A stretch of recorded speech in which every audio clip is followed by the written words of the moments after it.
Great Spirit of love, thank you for uniting us tonight. Thank you for the many blessings in our life of the past, the present, and the future, as well as thank you for the blessings in disguise of the past, the present, and the future. Help us to heal and nourish our bodies, minds, and spirits. Help us to help others do the same. Help us to release our old patterns and blocks and to embrace that which is new and true. We send love to our ancestors, both known or unknown, and to our descendants, both born or never born, and to our spirit guides and angels, whatever name you have for them. We thank you for walking this path with us. Help us to hear better, receive better, create more beautifully and precisely and more peacefully. Good. Now I'm going to start off an Om. We'll take a deep breath before we do it. I'll start off the Om. You join me. Just match the note as best as you can. And after that, I'll say goodbye and they will say hello.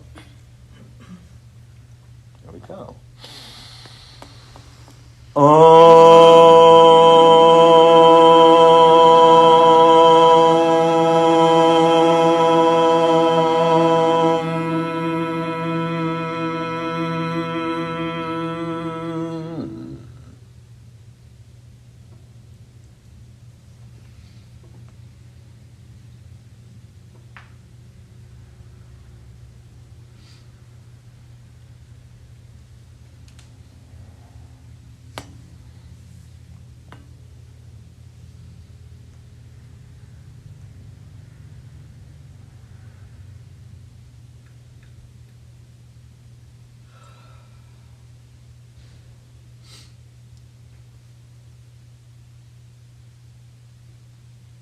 I am Phineas,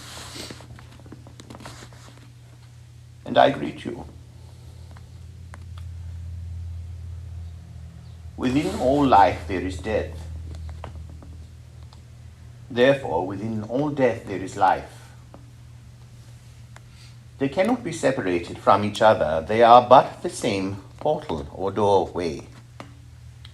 They are not separate doors or paths. There is only one. And that one path is not separate from anything at all. You cannot see this path as one because it is all around you. That which surrounds you cannot be differentiated by any boundary or any line. Therefore, your existence itself is the path. And if you choose to see it as spiritual, as you define the word spiritual, then it shall be. And that is because what you decide shall be, shall be. It is very similar to a painting, your life, your reality. It is three-dimensional. It is ever constant in its creation. And you are not separate. That is the distinction. You are not simply the artist separate from the canvas. You are within the canvas. And every hand has a hand in this creation.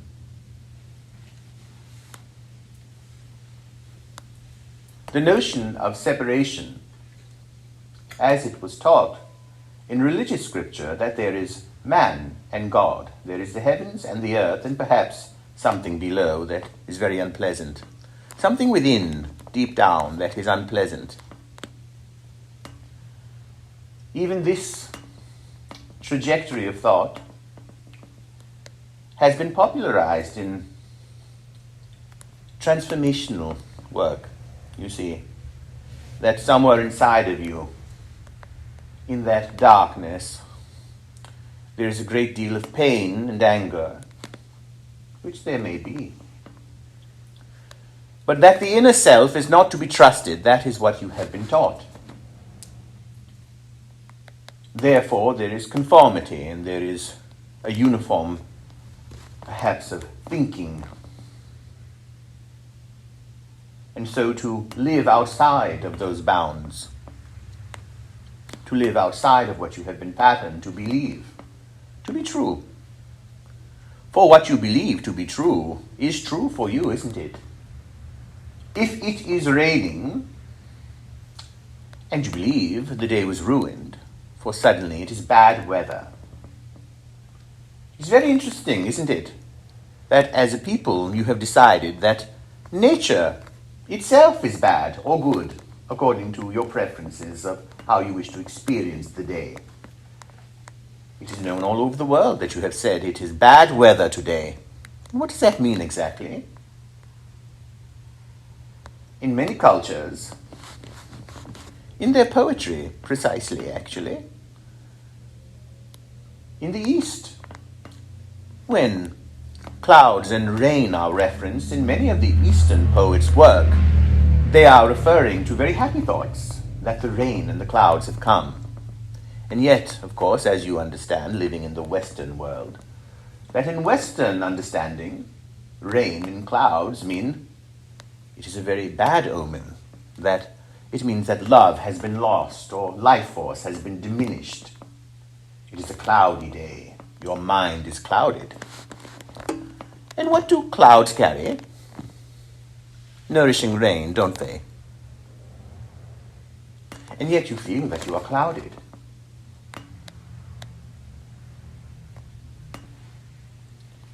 And even your own food grows from soil that has been fertilized with you know what.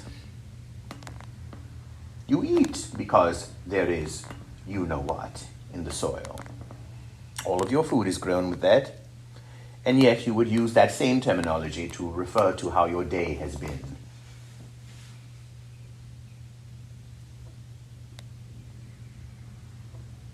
It is your beliefs that create your reality. You have been taught to mistrust the inner self. Of this there is no doubt. Yes, you may find great pain and memories within this dungeon that you fear to go into. And yet, within that space lies great intuition and joy and the force of life. Great connection to things psychically and spiritually within you. We do not recommend that you continue this fear of going within yourself, as you say, to confront your darkness, to over and over again look at those events which have plagued you. Notice they are but a few. Perhaps you feel it has been a lifetime of very similar incidents, and yet those specific occurrences that you can list, there are but a few, that affected the way that you see things. Your beliefs create your reality, period. It is imperative that you understand this. If it is your belief that the inner self cannot be trusted anymore, then you will hit a wall in your advancement in understanding manifestation, such is the nature of our talk this evening.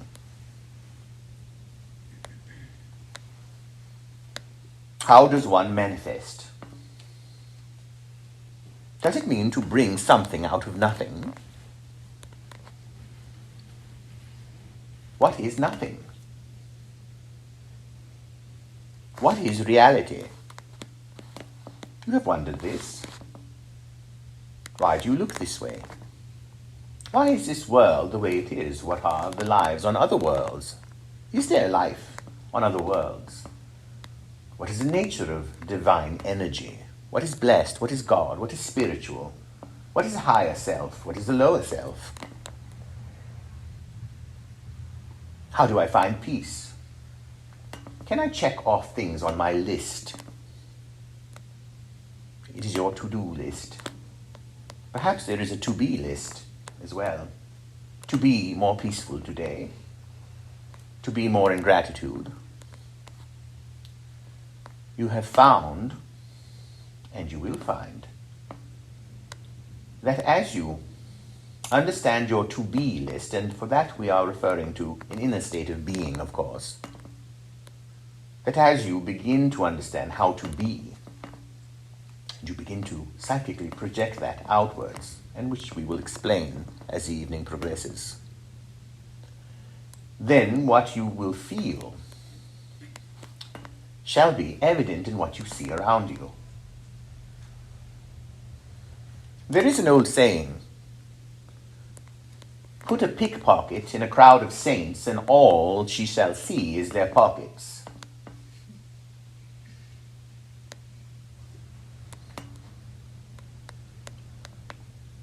And why is that? For that is the intention, to see that, to fulfill a need. Therefore, that instinct becomes to seek what will bring you satisfaction or relief. Satisfaction perhaps is another feeling entirely. Are you actually satisfied? And is that satisfaction temporary? Are your satisfactions fulfillments? Those are two separate things, aren't they? To satisfy a craving, to say I am pleasantly and thoroughly satisfied with what I have created or experienced or consumed. In creation, there is nothing but, of course, creation at all times. At this moment, you are creating what you will experience later this evening and tomorrow. And to some extent, you are creating what you will experience 5 years from now, at this very moment. You often will get lost in thought. What is my 5-year plan? Where would I like to be? Whether it is in a geographical location or an internal environment, location, frequency, state of being. You are creating even how your death will happen when it happens right now. But to believe this, to understand this, you would have to expand your belief system, of course. How does one reach a point where they are ready to expand their belief system? Well, certainly they would have to suffer enough. That seems to be the case, doesn't it? Necessity, therefore, becoming the mother of invention. You will eat when you are sufficiently hungry. And your body will sleep when it is sufficiently tired, when the mind has grown tired of not sleeping and surrenders. That would be the common way, and apparently the hard way as well. To keep going until you cannot take it anymore, and then you will, apparently, change to some degree. Some never change, do they? They take their beliefs to the grave. You know some of these people, perhaps they are in your own families. What they believe will be taken to the end. In essence, they would rather be right than happy. Do you know those types? They believe things about you. It does not matter what you have done to the contrary since then. And so, they are not truly happy nor right, are they? They are stuck and braced in their position. And that is an interesting term when it comes to manifestation. For first, we must begin to understand the state that you are in. Are you in a state of bracing yourself? If you are not, then you certainly have been, and you understand what we are referring to. Bracing yourself is preparing yourself for some impact, because you have had impacts before. Therefore, your grip is tighter. There is a tension within the body and the mind. You cannot have a loose body but a tense mind. They work together. You see, you have been taught that there is an intuitive self. a consciousness and a subconsciousness. And perhaps those structures have helped you to some degree in understanding your deeper inner motives for doing things or reacting to things. Again, your patterning. And so this has become your standard vocabulary when understanding yourself. You have a heart and a mind, and you believe there is a conflict in this, your intellectual self versus your spiritual self. If you were to dig further and further, perhaps you will discover the origins of this being the idea even of a god and the devil, or the night falling on the prehistoric people, and they began to become more afraid because that is when they were more vulnerable to attack from very large predators. Fear of the dark.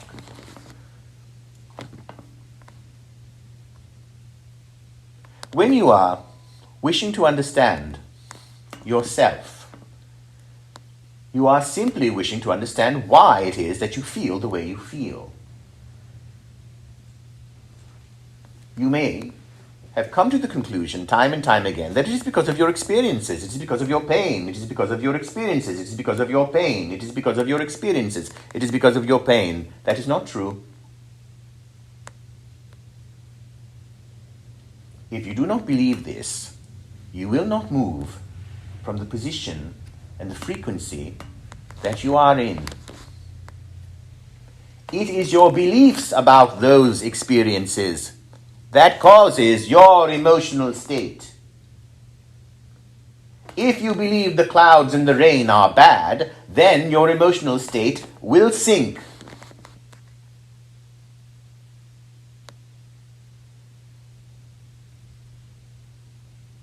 You are resisting what is. In your environment, on this planet, there are clouds and rain. Some dance and sing in the rain, don't they? Some play in the mud and dive into it. Perhaps you did as a child.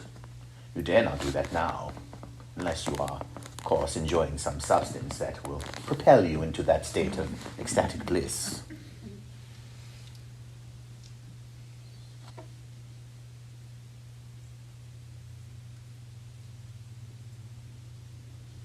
Your beliefs create your experiences, not the other way around.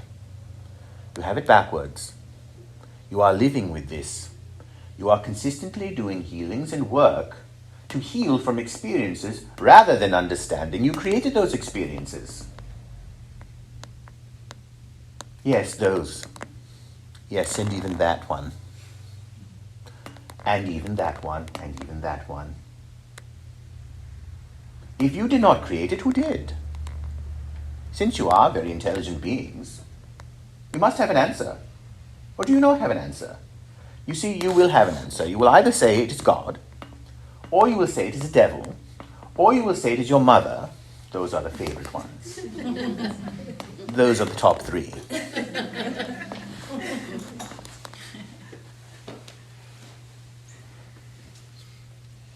You will find something, even if it is randomness, you will say. But you will have something to say, won't you? Even if you say, I don't know what it was, then you are saying, ignorance is my defense. But if you are truly ignorant, that means you might be open. And if you are open, then you might accept this belief that we are helping you to understand. Everything you experience is a matter of your beliefs. Even the belief that we are saying presently is a belief, isn't it? We are saying to you, choose this belief. Then you might say, well, Phineas, you told me not to. I have beliefs about things. No, dear, we have told you that your beliefs about experiences form your reality. Be clear and alert when you are learning. Do not forget what was spoken to you earlier. You see, your educational system is an utter failure. You do not have an educational system. That is why this virus has come to disrupt your manic educational system. That is not an educational system, rather a system of memorization, isn't it? Can you name 10 facts you learned in 3rd or 4th or 5th grade? 10 clear, coherent facts that you can back up with evidence. So you did not even learn it, and on top of that, you did not even memorize very well.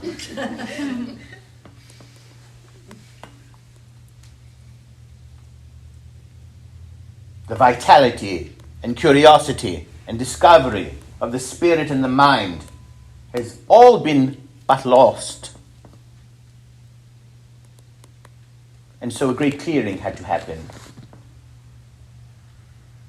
Something that all had to experience. Institutions, ideas had to be disrupted. You may say, at what cost? At any cost, dear.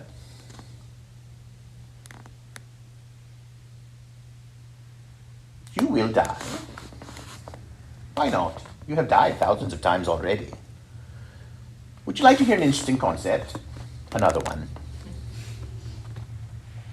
You have never thought about this one. What if you are dead right now?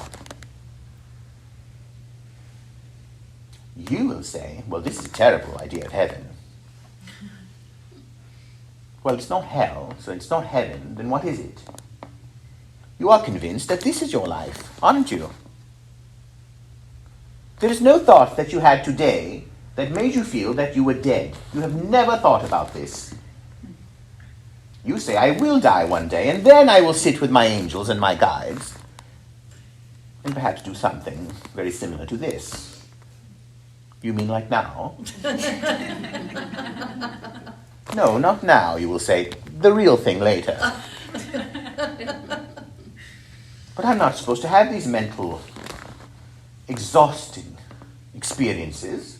If I'm alive or dead, which one am I? What if you are dead now? This is it, folks. Are you done with your ranting and raving? Are you still worried about your soulmate not coming? If there is nothing left after it, you have no proof that you are alive. You could be dead. Now, after a while, these words will sound very strange, because what does it mean to be dead?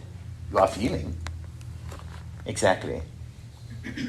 You will always be consciousness.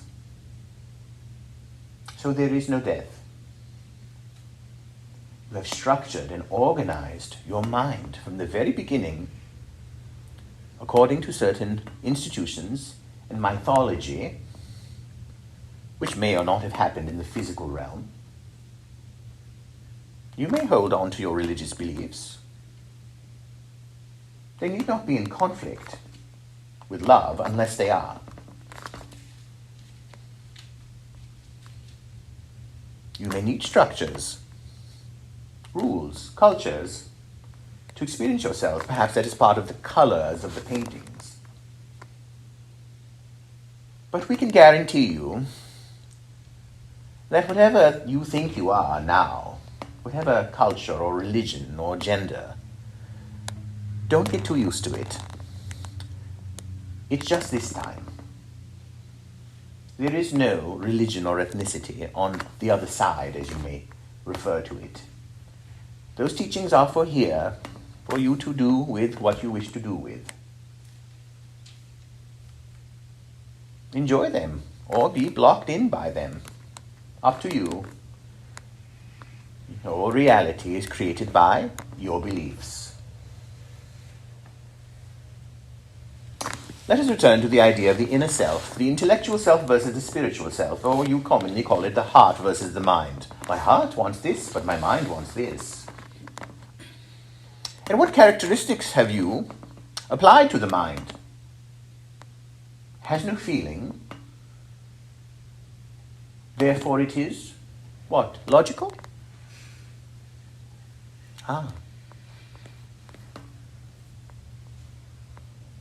Rational, but no feeling. And the heart,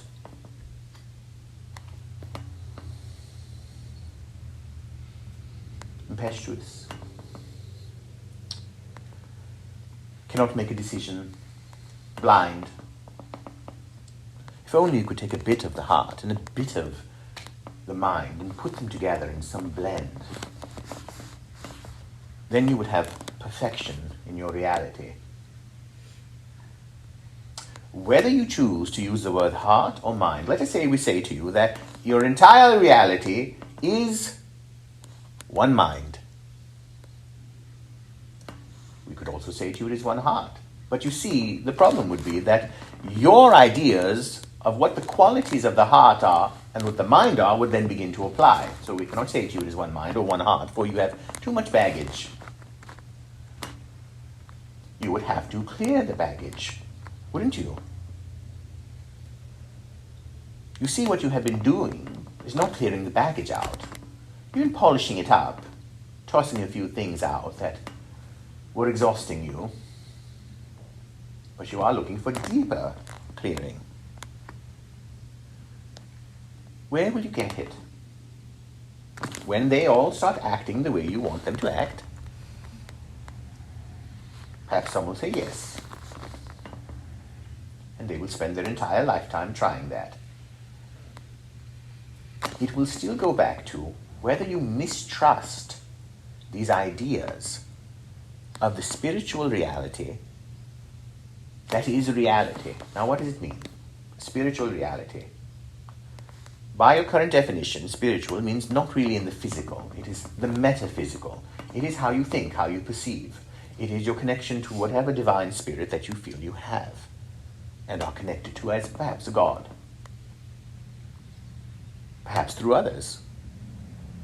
And yet, in this experience, you are wishing to manifest things. You are wishing to manifest things, whether it is even the removal of something, let us say, that you wish to be done with exhaustion, or perhaps it is a physical condition. Can physical illnesses be manifested or transformed into health? Can any condition be changed? Well, certainly you are not designed, if you were to lose a leg, then to grow another leg. No matter how hard you think of it. But if you are speaking metaphysically, in some dimension, in some reality, you are. What dimension or reality is that? It is the same dimension in reality that you are creating 5 years from now, at this very moment, in this very room, right now. Now, how can that be? Let us move to finances for a moment, for manifestation of finances is something that many people wish to know about. Even those who have plenty of finances, they would like to experience it more, or to maintain what they have. And so, therefore, they must manifest.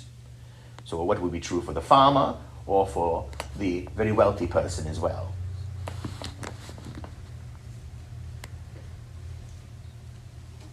In the present moment, in your life, you have manifested every bit of it. Manifested, we do not say fault, or even created. Why do we not use the word even created? For you like the word creation. Oh, because you have too much involved in the word creation. The notion of endurance and struggle and effort and innovation and inspiration and the process of creation is all jumbled in that one little word. So we will not use the word creation, we will simply use the word manifestation, which you are interested in.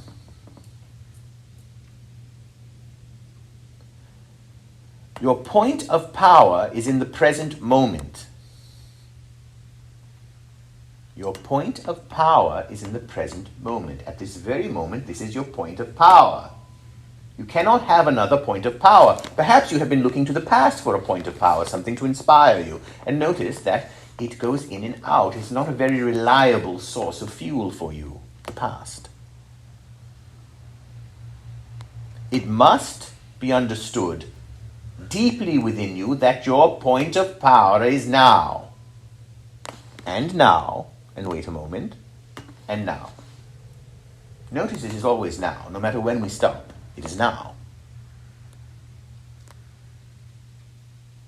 Your mind will quiet when you begin to realize this. Your heart will, as you call it, heal when you begin to realize this. More to come on that later.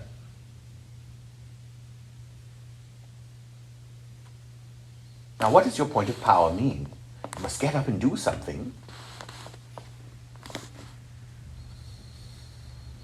Perhaps. But remember, If we are speaking of your inner reality, you need not even get up. There are those who cannot get up, physically, for the rest of their lives. It will not happen. But their inner reality might be more peaceful than yours. So, it is about where you are always. When you were children, your parents told you the world does not revolve around you. Have you noticed that that is not true? Wherever you go, there you are, aren't you? Wherever you go. Think of the place you wish to go. Perhaps it is Paris or some other country. You know the spot that you like. Go there now. You will be sitting like this, a little bit differently, but you will be there. Suddenly, this will surround you, a different physical environment. Now you are there. You can travel to any place that is within your mind. Then, your external environment perhaps will move you a bit. Getting your external environment to help you feel better. Oh, we could place people in there. Perhaps you, one of you this evening, just wishes for the perfect relationship to come. If only that would come, then you would have a very large burst of life force within you. Until you're not so sure about them anymore. Or they're not so sure about you anymore. Or your beliefs about relationship begin to come up. What should it look like? What should it be called? How long should it last? Where should we be? How should you act? You know how it goes. And so you will only be fed by that external environment that initially was very vital to you, full of vitality, good news, you see.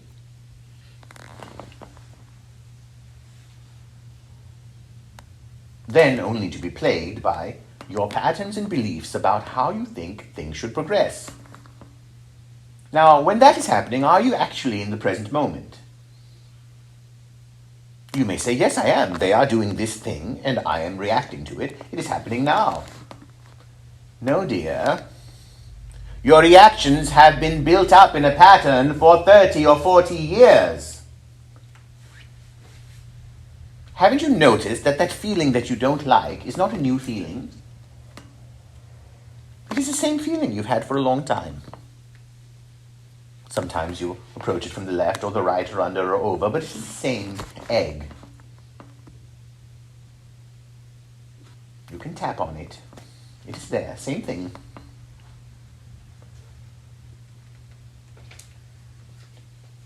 This understanding has been diluted in many spiritual teachings to mean to accept life unconditionally, to love unconditionally, to let whatever happens, happens. We have not come to this reality to let whatever happens, happens. When the lightning was striking and the rain was coming down, you built roofs. You didn't open your mouth and drown, did you? When you were freezing, you invented clothing, didn't you? If you had to skin that wild animal, you did it. You took a rock, you pointed it with another rock, and you killed the animal, and you took its skin, and you stayed alive. You didn't let the animal eat you if you could help it. You came to express, you came to put your hand on the painting. You came to play your instrument in the symphony. The orchestra is quite big, at about 6 or 7 billion currently. In the physical form that you can perceive. When I am not in the body of the channel, I am still in a physical form, but not one you can perceive. There are sounds you cannot hear. Is that understood? Do you know that as a fact? You may say yes if you do. Yes. Your animals can hear sounds that you cannot hear, correct? Doesn't mean that they are not there. It simply means that the device that is on your head cannot hear it.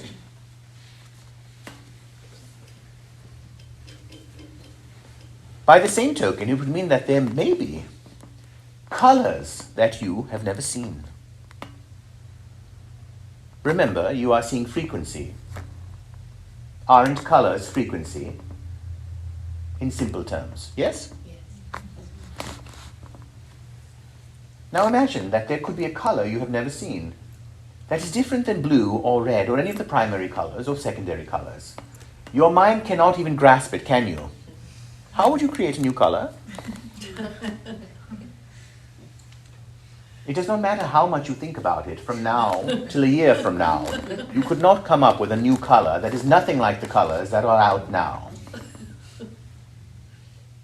You have to wait till after this life, perhaps, for you have chosen this physical, human body. There are many types of human bodies on other star systems. They are your brethren. You will come to know of them more in these coming years. So, if your environment were to change, let us return to finances. So the pile of money is on the table, whether it is a tiny little pile or a large pile. That is what you have manifested. That is the nature of your beliefs there. Whether that money was inherited, or stolen, or earned by your terms, or given to you, or found, you manifested it. Now, how you manifested that money will also play into your beliefs about money.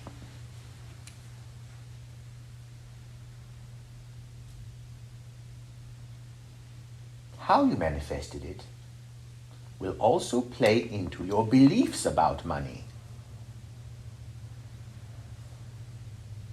Some have an inner belief that humility is more popular or common amongst those who do not have much money. They are humble people, salt of the earth. Perhaps you have evidence for this to be true, and therefore it is true for you. Perhaps you have evidence to the contrary. Perhaps you have evidence to the contrary about those who are wealthy as well, that some of them are very humble, and some are not. It is depending on your experience, which you created, by the way. Why would you create this reality? Why would you choose what you chose? Earlier we said you chose that terrible experience, and that one, and even that one. And you might say, well, I will never believe this.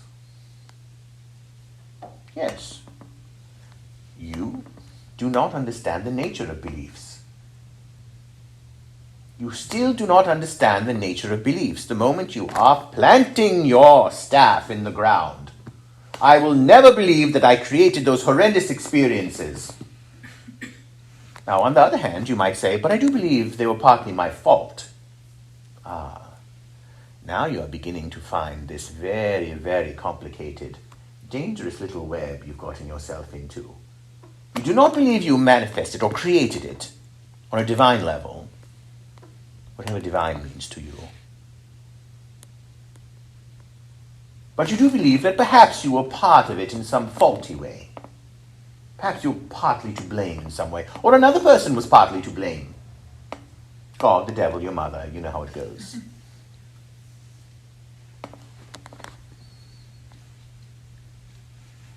Now it is getting very interesting. You are now muddying up something that was never meant to be muddied up, which is manifestation. It is a very interesting word. There are not much, let's just say there are not many emotions yet around that word in your culture. It's a relatively new word in terms of usage in these circles. Every item in this room was created in the present moment. It also exists in the present moment. It is. Every item of clothing that you're wearing was created in the present moment when it was created. Right? What else could it be? And yet here it is. How you feel about it will also be up to you. Brings up the interesting obsession with age and manifestation. Are you too old to manifest? Are too young to manifest? Where is that sweet spot? Has it passed you? Are your days of manifestation coming to an end? And you did not even manifest what you wanted. You manifested a lot of things you did not want. There are unpleasant aspects of your life that you have manifested, yes. It does not mean that you do not trust the inherent power of the inner self. That has many keys. Joy, energy, wisdom. You may say all of the answers are inside of you. What does it mean? If all the answers are inside of you, what do you need teachers for? To help you discover, to help you unlock. It is why you come into others' lives, to help them unlock. It is why we come to you to help you unlock. You see? So it is not that you simply have the answers within you. It is not simply that you have the guru within you. If you had the guru within you, then let him or her out, or them. Why can't you? Is there a curse? Yes, your mind. You might say, yes, it is my mind. I cannot get past my mind. No, dears. You cannot get past your beliefs about your experiences. Stop demonizing your mind.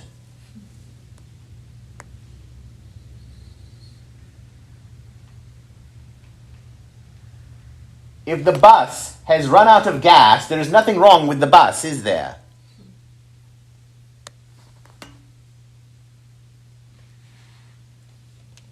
If you are placing oil in the fuel tank, and the bus is acting as it would under those circumstances, there's still nothing wrong with the bus. So there's nothing wrong with your mind. It's not a demon blocking you from anything. It is your source of power. It is not your mind in your skulls, my dears. That is your physical brain. It is tissue. It is a temporary unit of storage.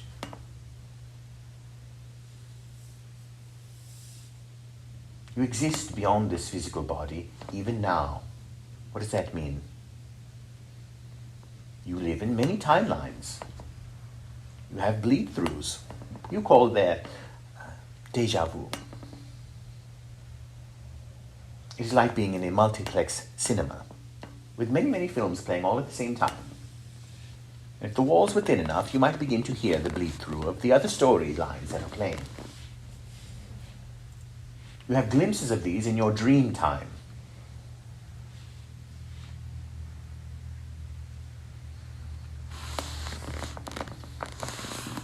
If you do not know whether you're actually alive on planet Earth or in another realm where you are in between lifetimes, perhaps you are. Maybe that is why it seems that everything is a class. And you are with all these other students.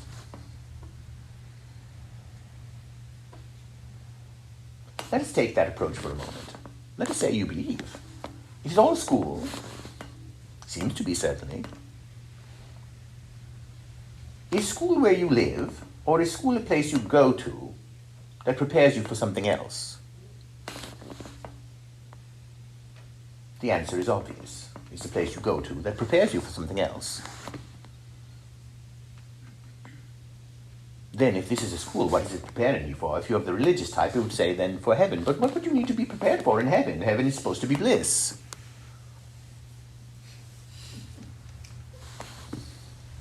Now what? You mean you are in school to learn on the job? So learn it very quickly so that you can not kill any of these people. Or yourself. Holding off the tsunami with one hand while trying to make a life with the other. Wondering, why do you keep attracting the same experiences, the same people? It is because of you, dear. What do you think it is? Why do you not have an answer for this? Whom are you blaming? Why do you even blame? Why do you not change your beliefs?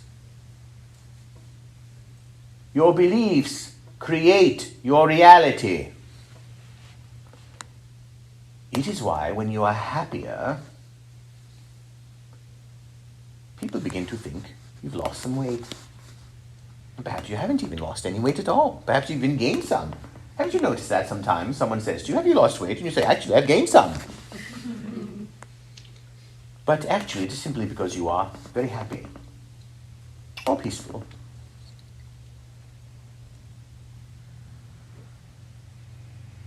Those vibrations emanate.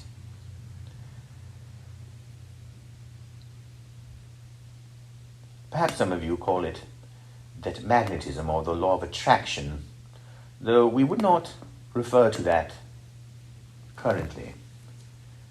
You're not attracting it, you are actually creating it. It does not exist separately from you. It comes from within you. The painting comes from within you. The voice comes from within you.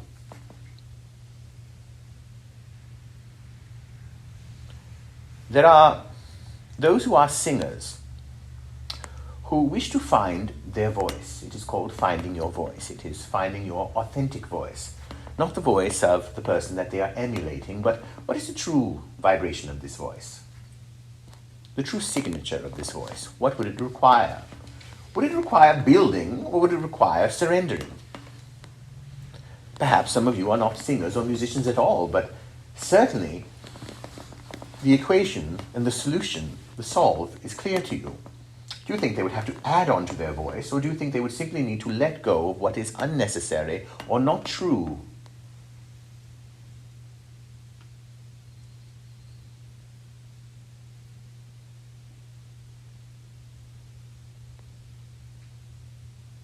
Michelangelo removed that which was unnecessary from the block of stone, and he released the angel from the stone. He did not make an angel out of stone. Even he said it. When he saw a block of stone, he just saw what he needed to remove. It was that clear. In the feeling. Perhaps he did not know where the hand would be placed or the expression upon the face, but he understood the internal energy, the inner self. Yes. So this war that begins, that you are taught and programmed, by the way, you even created that you would be in a world where that would be part of the process, that there would be a great deal of information to the contrary. You would say, well, why would I choose that? Well, why would you choose the aspects that you do like? Why would you choose roses in a blue sky? Because you find it to be beneficial. Well, on another level, you found these things to be beneficial. They are simply on a longer timeline so that they would then grow and show you what they have to offer you to nourish your spirit. Those more challenging aspects of the structure of your life, that you have these parents and you have this body and you have this ethnicity and this geographical location, and perhaps this health condition. Whatever it may be, you chose it. If you do not believe you chose it, you will have a very difficult time building upon that other foundation that you did not choose any of it. Because if you choose to choose that you did not choose it, then at any point in processing or creating from that level, you can then simply say, well, I never wanted it anyway. I did not choose to be here. To hell with it. Very slick move. Not slick, though, at the end of it, because you will suffer. So, back to you chose it. Does that require humility? Well, if you think it is a bad thing, perhaps it will require humility. I accept, bowing your head, that I chose this terrible circumstance. I'm so humble. And that sneaky part of you is saying, but I will show them. I know it better than everyone else. If you do, why aren't you doing it? So you don't, case closed. If you had an answer to that, you would come back to your mind and your perceptions of what you think you can and cannot do. So this demonized inner self, oh, it is demonized. You do not trust it.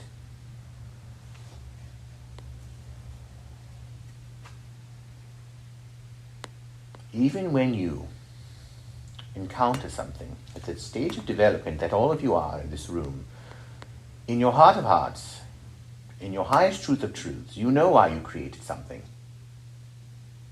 It is pointing to something.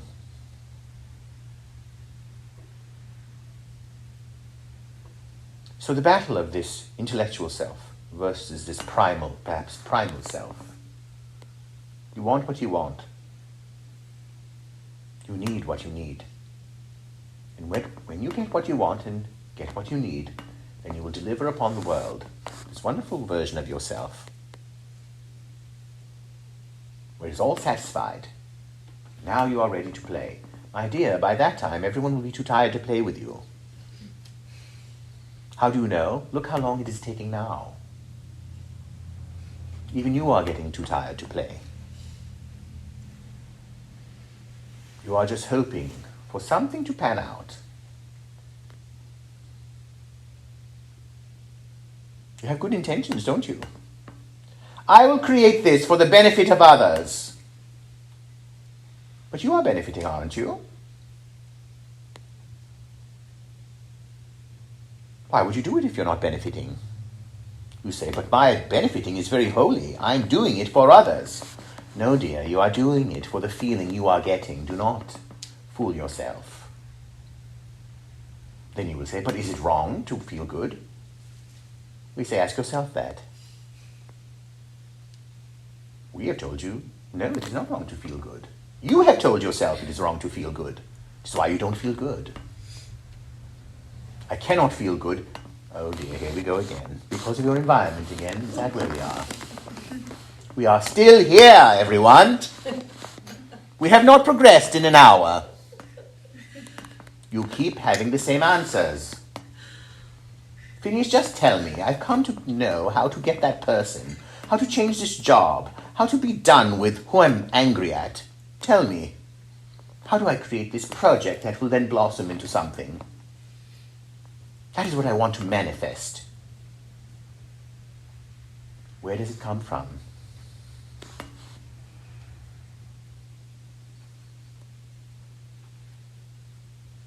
What did you say yes to?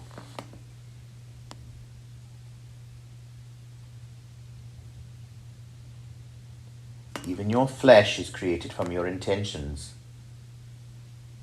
Good news will have you energized, most of the time. Bad news will decrease your energy. Or if you have learned to get angry from bad news, you might then have energy because you are angry. But certainly sadness has no energy. That you are aware of, aren't you? Are you aware that sadness has no energy? You'll do much better if you are angry. Oh, people have gotten to great heights with their anger, haven't you noticed? They have created a great stir with their anger. But no one creates a great stir with their sadness. Now the anger will burn you out eventually, and others as well. Some do not care, and they will take that chance, and you know them, you have seen them gone up and gone down, and perhaps you have been one of them.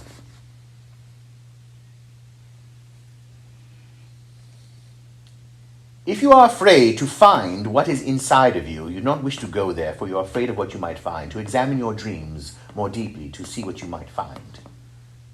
It is again because you do not trust the inner self. You do not see it as a source of intuition and knowledge and goodness and vitality. You still see it as a place of darkness.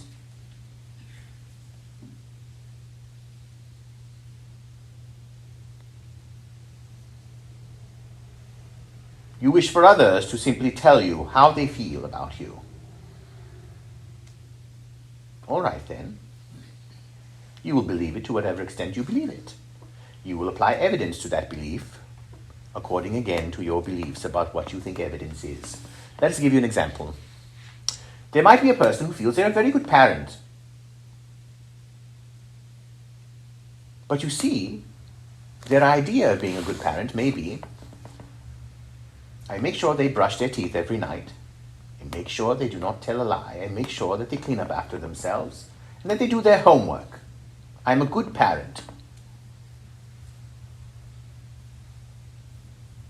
And because that belief gets reinforced by other parents who believe the same thing, then they will become better and better at doing this same thing, failing to see the exhausting nature of this behavior and their exhausted children, putting up with them. Oh, mother or father is going through their thing. And these parents feel that they are doing a very good job. Now another parent, let's just say the behavior changes, where now it turns to there is a spiritual awakening of some sort that is defined by their own definition of spiritual awakening, and they decide now it is time to give more hugs. Now the child is confused and will have to then learn how to accept this new behavior as, now this will be the form of love, and this is now what is considered to be good parenting. Again, all of this is about the parent, you see,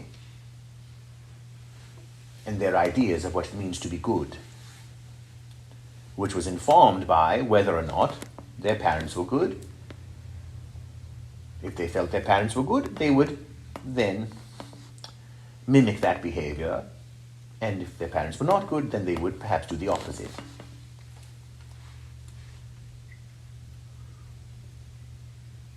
And this becomes a pattern.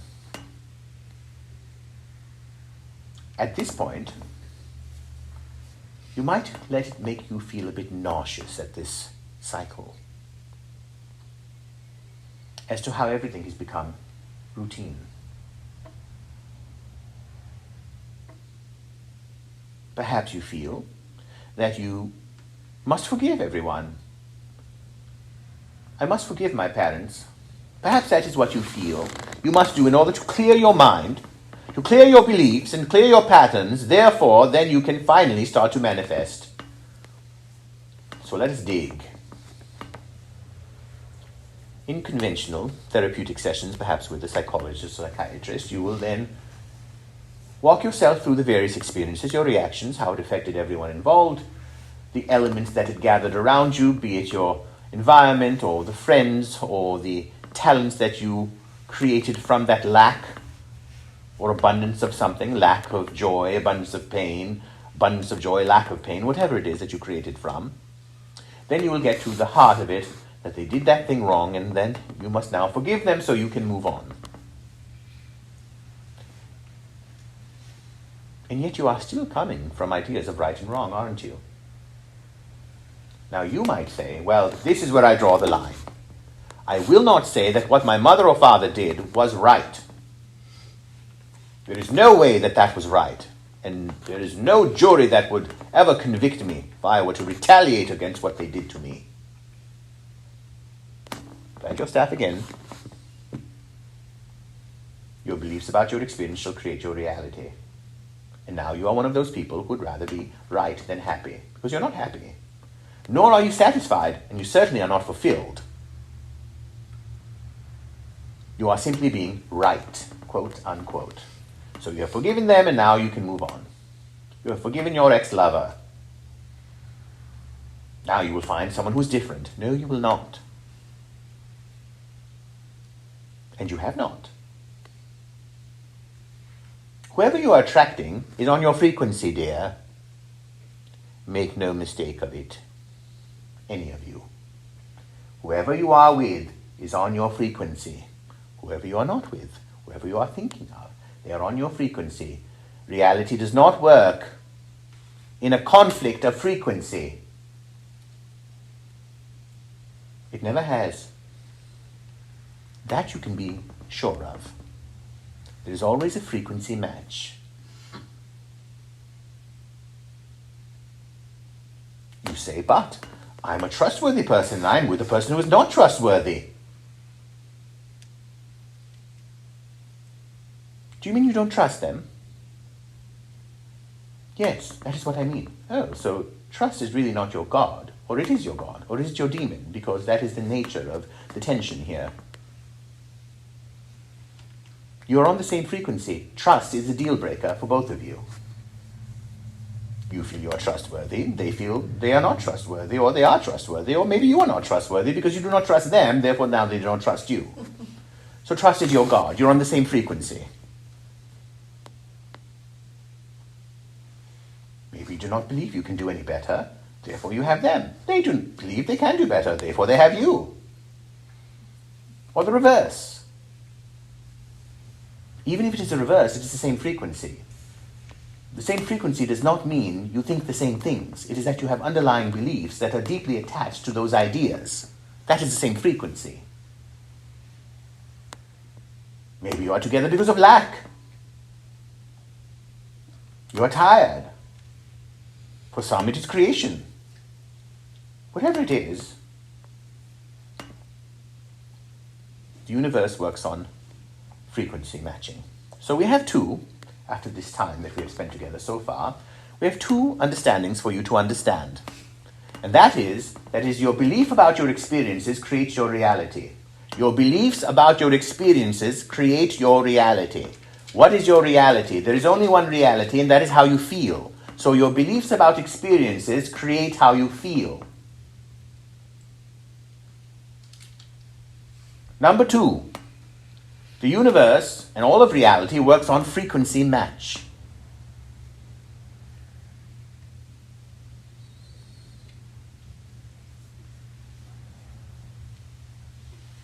Is any of this a curse or bad news to you?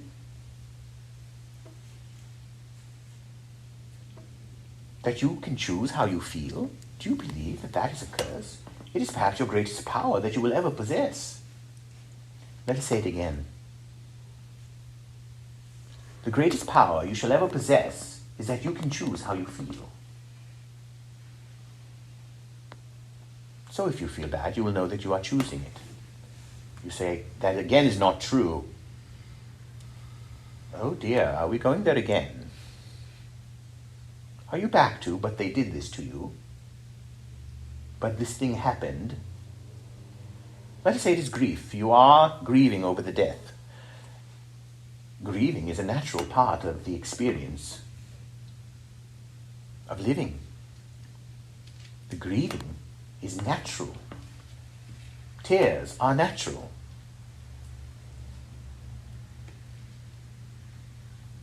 So grieving is a process that is very natural to you. But to remain in grief is not natural. To remain asleep and not wake up in the morning is not natural, is it? To remain awake for days on end is not natural, is it?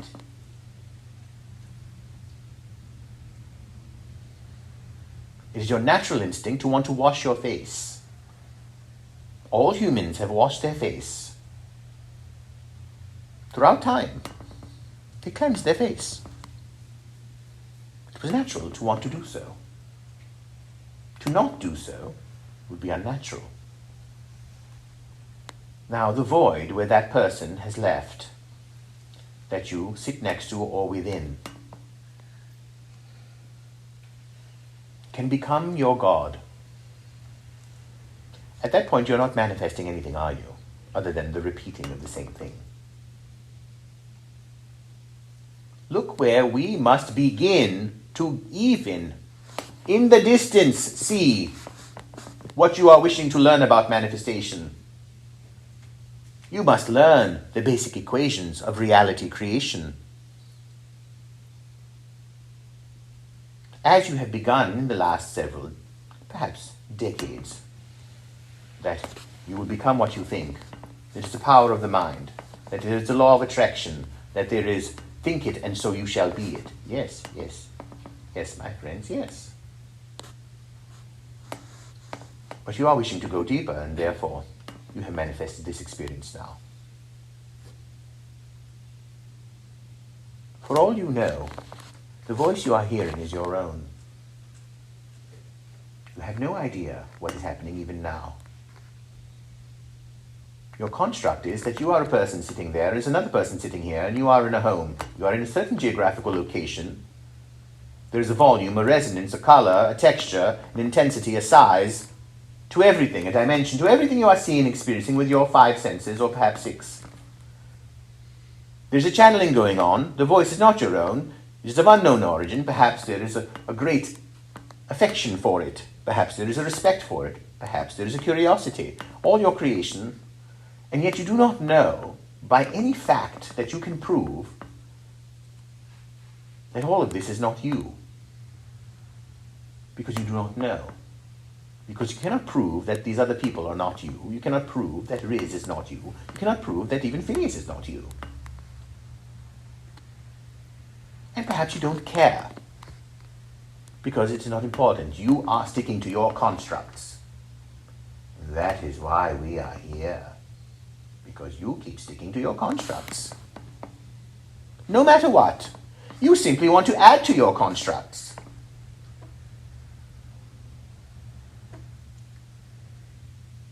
How's that been working out for you? What is that heaviness you feel? Cloudiness, is that it? You're trying to move a mountain. It is immovable.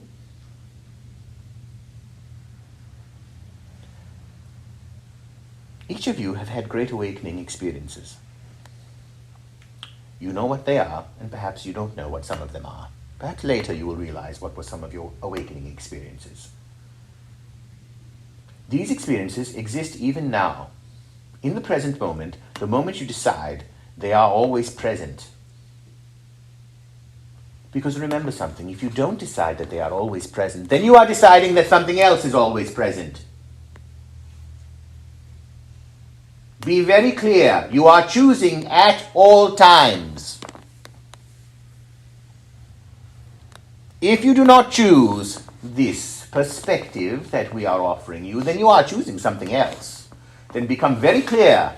If you are as intelligent as you feel, then state what it is that you are standing upon this soapbox, declaring it to the world through your body, mind, and spirit. Your beliefs are very evident by your sitting and your being and your talking and what you have manifested so far or not. It is very clear. But you do not know how to articulate it. You still think it is others. You still think it is fate and luck. And what are you doing wrong? Well, we are telling you what you are not doing right. For you, in accordance with what your doctrine seems to be on the highest level, which is you come to be a part of the painting that you love, that is ever vibrant, ever evolving. It is three-dimensional. It is constantly changing. It is amorphous, and yet it's also clearly defined. You want all of these things. You do not wish this life to be a waste. And what changes it?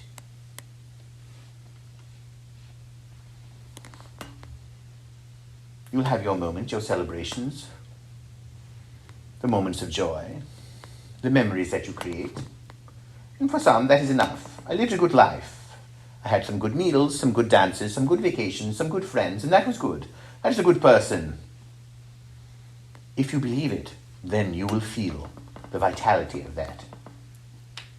If you do not, you will feel something is missing.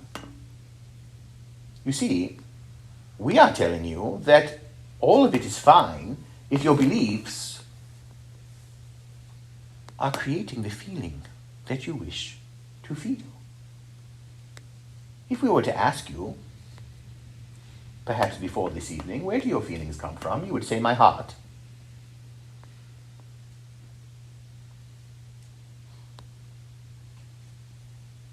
Really?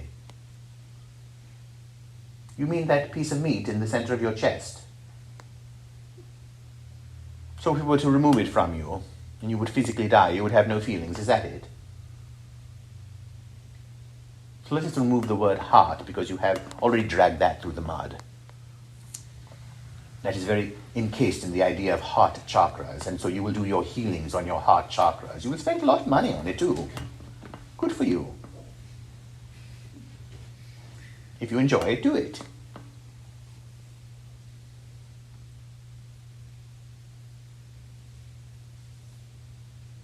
You believe they need balancing. Really? Do you think the planets need balancing too? No, it is what you think about things. Your heart chakra can be balanced with the switch of a belief about love.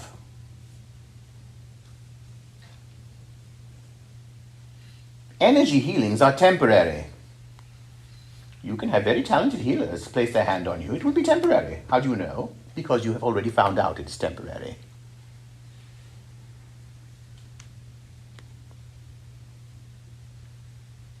When the music stays with you, that is when you live a symphonic life.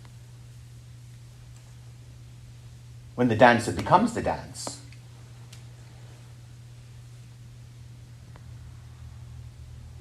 The chakras in the body represent perspectives.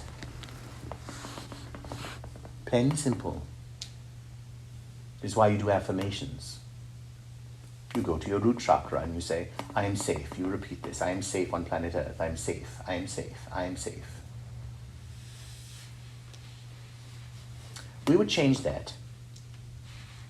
It is not that you are safe. It is that existence is safe. Because the moment you start saying, I am safe, you are separating yourself again in an environment that may or may not be safe. You see, you are saying you are safe. Why not everyone is safe?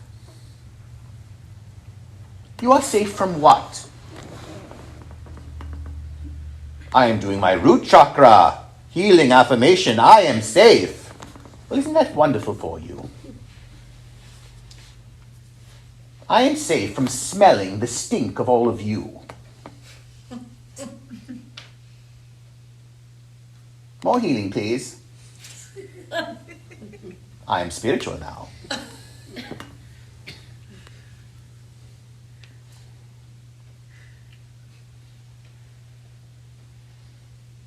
A good teacher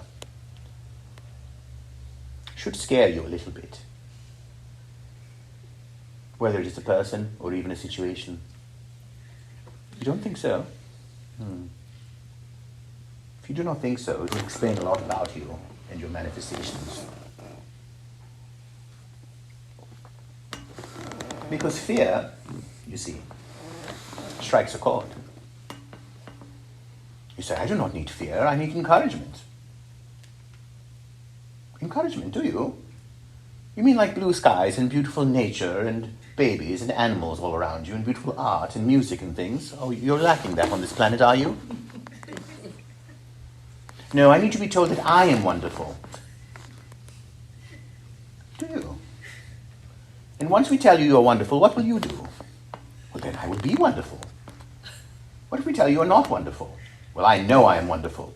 Wait a second, you told us we need us to tell you you're wonderful. Well, if you do not tell me I am wonderful, I still know I am wonderful inside. Oh, so now we are in hostage negotiations. We must tell you you are wonderful, then you will be wonderful. We must keep telling you are wonderful, then you will continue to be wonderful. Otherwise, if we do not tell you you are wonderful, or if we tell you you are not wonderful, you will still think you are wonderful secretly inside, and you will withhold positive, wonderful energy from you, from us. You are very spiritual, aren't you? Good. I would give up my job if I could become a healer.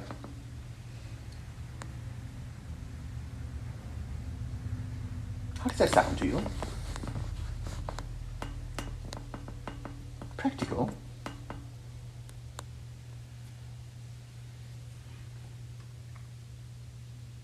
I would love to help the world.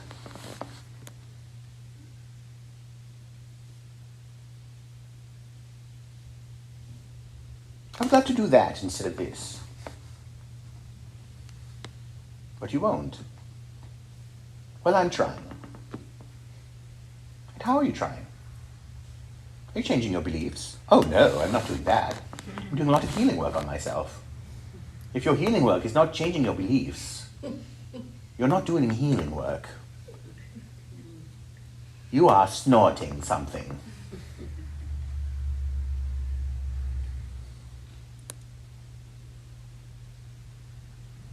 All of you have done some deep work on yourselves. It's why you're even listening now.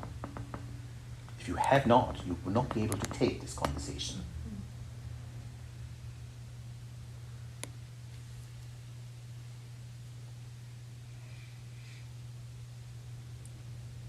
The eternal vitality and the validity of what you are is in your surrender to this.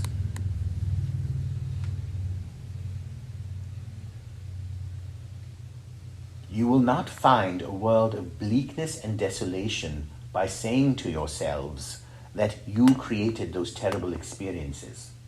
It will not be desolate or alone, unless you say so. You are wishing to breathe in that vital strength in yourself, in freedom. How else will you do it?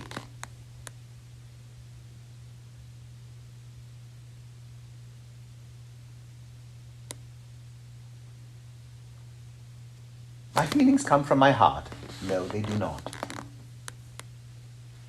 You do not even know what your heart is. Is it the flesh inside of your breastbone? You say, no, it is my spirit. Then say your spirit. My feelings come from my spirit. That is falling flat, for it is not practical in this world.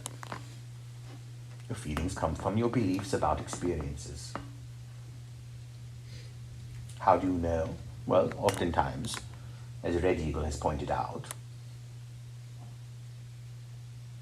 if your team is losing and you want to feel like winning, start rooting for the other team. Sounds like a simple way to do it. Your team is losing and you're upset. You wish to feel like you're winning, so then root for the other team.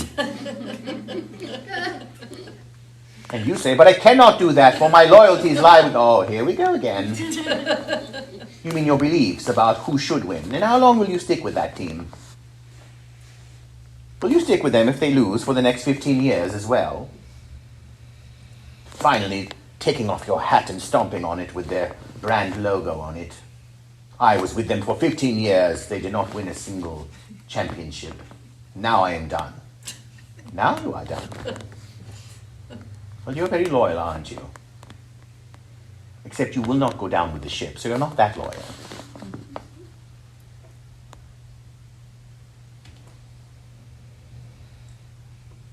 You are confused about people that you're involved with. What do they want? What do you mean, what do they want? They are very clear with you what they want and what they do not want. No, they are giving me mixed feelings. Mixed vibes. Well then, flow with that.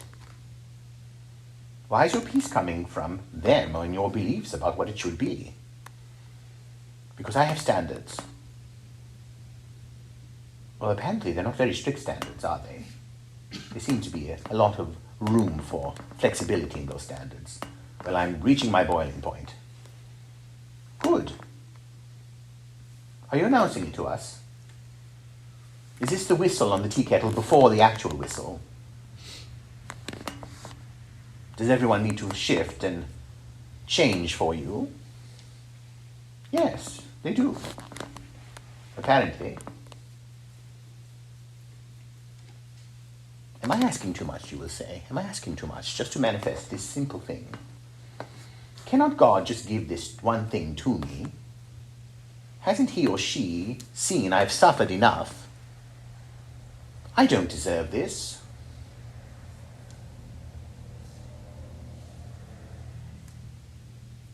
If you feel you don't deserve it, why is it happening? Notice we said whether you feel you deserve it or not. Now this is a very big word. This is an entire chapter, isn't it? Deserving. What does it mean to deserve? How would you say it to a child? Well, you say it all the time. If you do that good thing, you have deserved for this ice cream. What a word, deserve.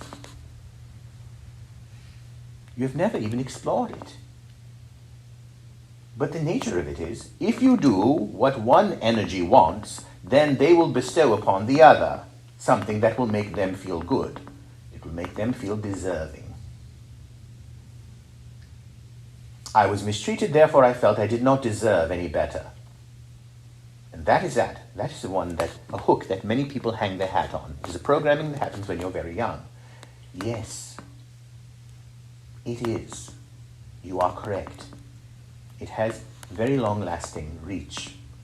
But you cannot let the younger version of yourself dictate who you are now. That includes who you were yesterday, or this morning, or on the way here. Those are all younger versions of yourself.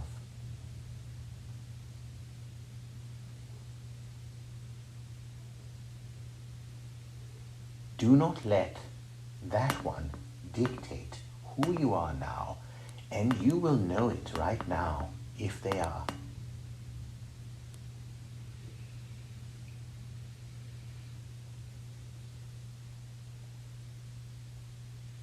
Earlier we said, wherever you go, there you are. True. You may forcefully leave the job that you are at to do the thing that seems to be the right thing to do. And you will still be dealing with you. You may make the big move, the big shift, outwardly, but your concerns will still be the same. Your concerns on the way you lived your life before, let us say, you worked at a bank and suddenly you are an energy healer. The same concerns will be there, you see. How you're progressing, whether it is to your satisfaction, whether they are receiving satisfaction from you, whether you're receiving satisfaction and recognition from them, whether you're exhausted, whether you are energized, whether the entire industry is something that you like or do not like. It will happen everywhere. So are you going to spend all of this energy just for that one moment upon the stage or in the light, whatever it may be? How you approach it may be a little bit different because you are more interested in it, but ultimately, as time goes on, even vacations in paradise become a drag, don't they? No, you could go to paradise vacation right now, but if you could not get home when you needed to be home, you would begin to curse that bloody place after 3 days. No, I do not want another pina colada. No, I do not want another foot massage.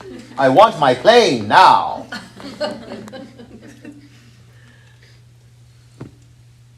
Suddenly the accents are not very charming anymore, aren't they?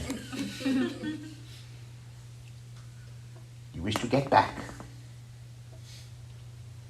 So what is this idea of heaven that you have when you get there? What is the option here that you're now suddenly going to be dragged down? Do you feel we are dragging you down now? Oh, are you telling me then it will not be so great when I get the great thing? Let us rewind the tape back to an hour ago. Your belief about your experiences creates your reality. So change your beliefs, and you will be fine wherever you travel, body, mind, or spirit. Won't you? Any questions? I have a question. In some of my work with my clients, they don't know what it means to change a belief, and they don't know how to do that. Can you break that down? First, you would have to identify what a belief is, wouldn't you? Mm-hmm. For some, after a certain round of questioning, one might say, I feel I'm unworthy. This is a very common belief. I'm unworthy of love because I was abused in some way, physically or sexually or mentally or financially, and therefore I feel undeserving of love. I came from a politically torn country. I came from a great deal of strife. I had to cross mountains and rivers. Could be. And therefore I feel undeserving, that my peace is fragile. But underneath that fragility of peace, it is those who are trying to meditate and must scream, can't you see I'm meditating? Stop walking in and out of the room. So, well, that is certainly, in the beginning, you probably need to be quiet to meditate. And then as you become more advanced, you become the meditation. So, your clients then, perhaps you have encountered that they feel that they are undeserving of love. And yet they still desire love. Isn't that interesting? Mm-hmm. So love is something that they somehow feel, though they have never experienced it, they feel. They feel they have never experienced it, and yet they somehow feel connected to the feeling that they will have when they get it. That is a very interesting thing, isn't it? Let us break that down even further. So there will be a point in the future that will become a point in the present when you are there. Simple enough. Since the present moment is your point of power. And you are beginning to understand, that there is perhaps a control panel in here. And that control panel is whether, for currently some people, it is to shut off a feeling, to deny it, to submerge it. That is a control panel. To divert attention away from it. That is the extent of this control panel. It's not a very advanced control panel. It is very temporary, and there are a lot of glitches in it. Because other people can also, as you say, press those buttons. What buttons are they pressing? Your control panel. So, you are here to become greater at self-mastery. You wish to master your reality. You are here because you wish to master your reality. Now, if the person needs to understand that their entire reality is a belief system, you perhaps would need to start in certain places. Perhaps in colloquialisms, that you believe that the sun rises. And yet, scientifically, does it actually rise? Yes or no? No, it does not. Scientifically speaking, is the sky blue? Scientifically, is anything a color, or does it actually reflect color? If you understand certain principles of science, you will understand that objects either absorb or reflect a certain color. That is how you see things, because of light. You see things because of light. Is that understood? Mm-hmm. If it was dark, you could not see. Correct? Yeah. Let us pause for a moment. In this space that we are speaking in, not the physical space, understand that you hear and see at the speed of sound and light. So though you are seeing the words coming from the channel's mouth and hearing them, you are not actually hearing them in real time. You are only hearing them in the time that it takes for the sound vibration to reach your ear. Fact or not? Yes. Yeah. That is a fact. Therefore, the fact is you are not even hearing any sound while it is happening. You are hearing it just a bit after the fact. This is not flighty thought. It is scientific fact. There is another scientific fact. Everything you see, you're not seeing in real time either, for you're seeing light bouncing off everything right now. You see his hand moving like this? It already happened.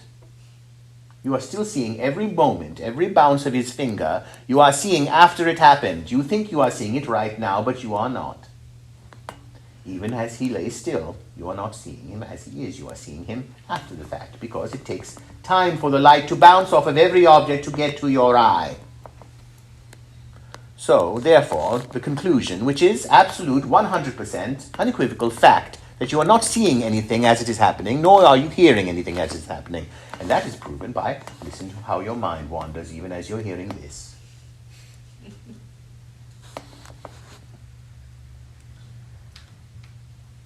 Mind-boggling.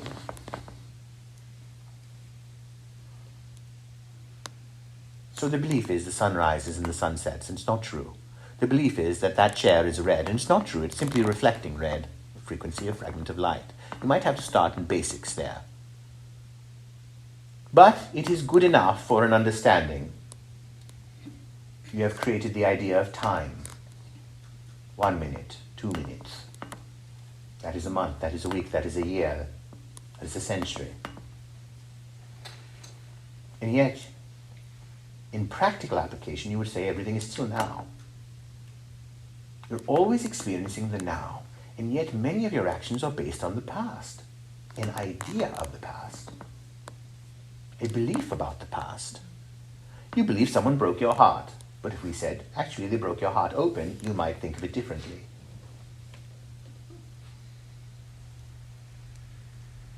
You might believe that your heart was full till your father died. Then your heart broke. We would say to you, no, that is actually when your heart broke open to a much wider understanding. Is it an addiction to that feeling, or is it a feedback loop? Well, certainly you might call it an addiction because there is something that the person gains from it, which is the repeating of something. It is almost like when you have a loose tooth and your tongue keeps pressing against it even though it hurts. But you keep doing it. Oh, it's there. There goes the tongue again. Oh, yes, it still hurts. Let me press it again.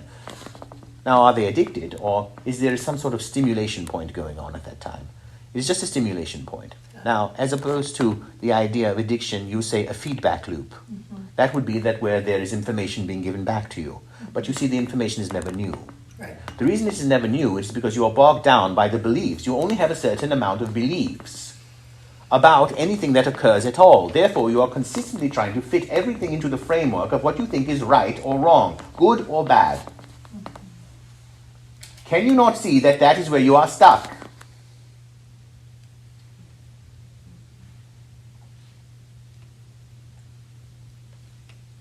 At the same time, in accordance with where the belief systems have been going, one would then argue, well, then what do you mean, Phineas? Then I shall accept the way this person is acting. Then I will just accept this or that or those people. You can accept it or not. You can decide to be with those people or not. Well, I cannot do that.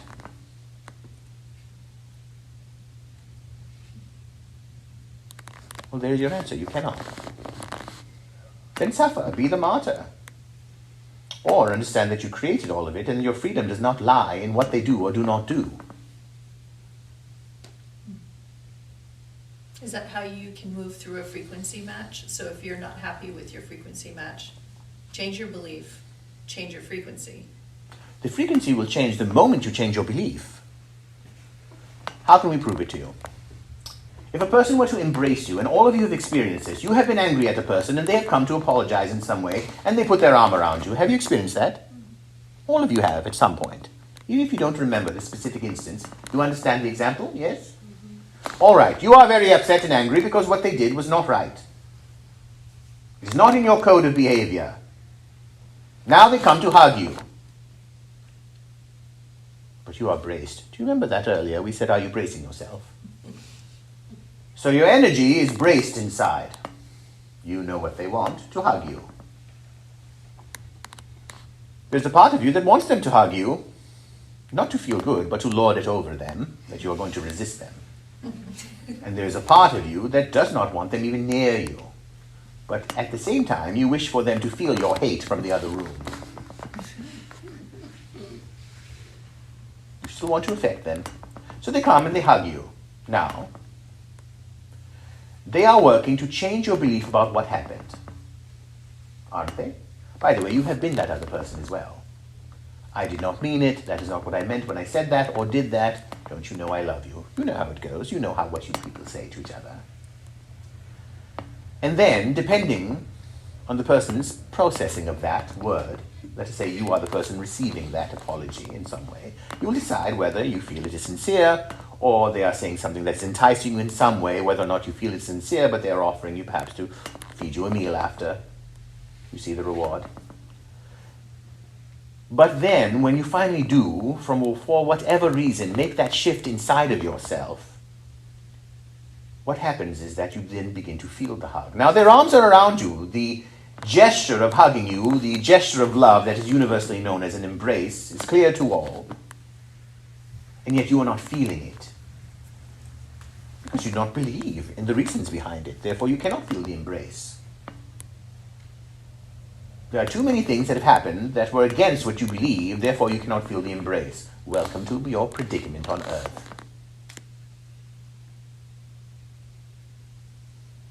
Now, the moment you change the belief that perhaps what they did was not really wrong, and perhaps they did not mean it, and perhaps you should just let it go, and perhaps it's time for you to be a little bit more loose, what will happen? The entire body, every cell in the body, will then begin to receive the embrace.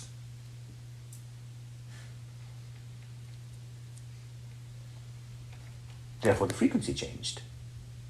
Your own and the person can feel it as well. Magic. True magic. The magic that you see on stage that you're entertained by, which is very entertaining and very creative, might we add, still is based on illusion, isn't it? True magic is disillusion, removing illusion, seeing the magnificent essence of something.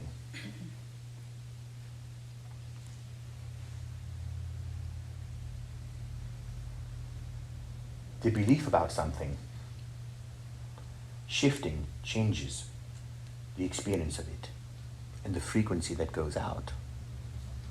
You have seen, and all of you in your personal experience have seen perhaps couples walking, and you feel that they are a mismatch. Perhaps in your standard of beauty, one is far more beautiful than the other. Perhaps you've known someone whom you feel is not very beautiful, but seems to attract very beautiful people around them. You say it is because he or she is very confident. You are right. Why are they confident?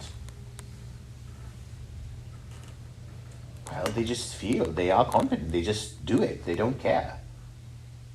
Right, they are loose. So they float. Have you noticed that dead bodies float, but live people drown?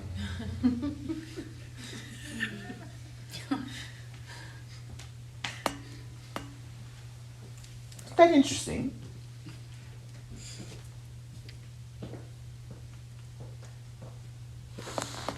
Many a time I have spoken with souls who have drowned, as we sit and discuss in similar circles as this. And they get to review how they died in the water. And they have quite a laugh, for they see that before they died they were struggling, and then that is why they died. But then after they died they were floating on the water. But the whole time they were wishing to float on the water while they were alive. The dead body has no resistance. So no resistance would be the key to float, wouldn't it? That is an observation. At that point, it's not even a belief, is it? It is a very clear observation. We found the body floating in the water. Most of the time it is floating.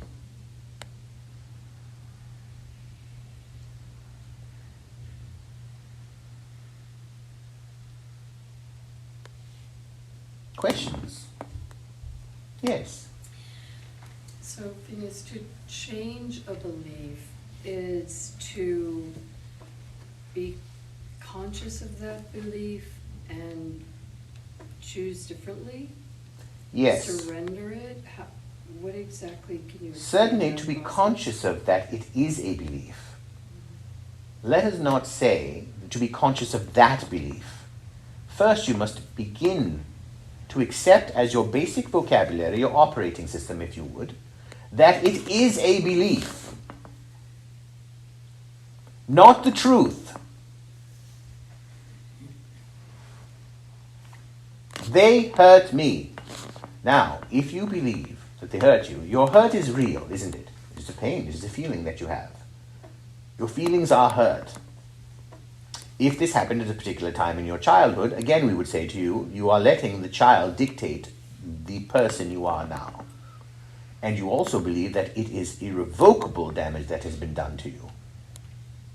For what has been done to you as a child cannot be reprogrammed. That's what you believe. Now, what would you need to see to reverse that belief?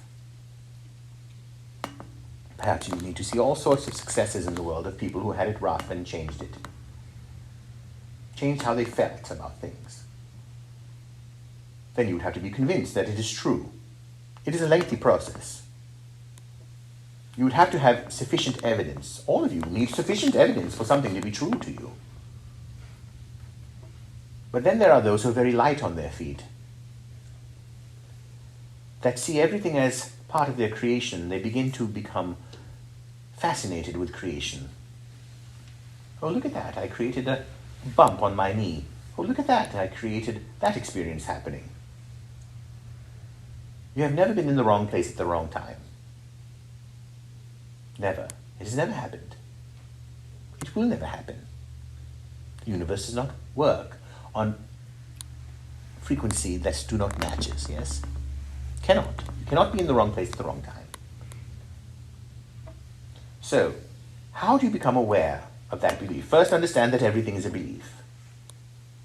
You believe this is the present moment, and yet we have proven to you that you are not hearing or seeing in the present moment. How quickly you forget. You were just told it. So what would you do? You'd have to become very loose, wouldn't you? You'd say, it's fine. All right, I'm not seeing anyone in the present moment. I'm not even hearing anything in the present moment.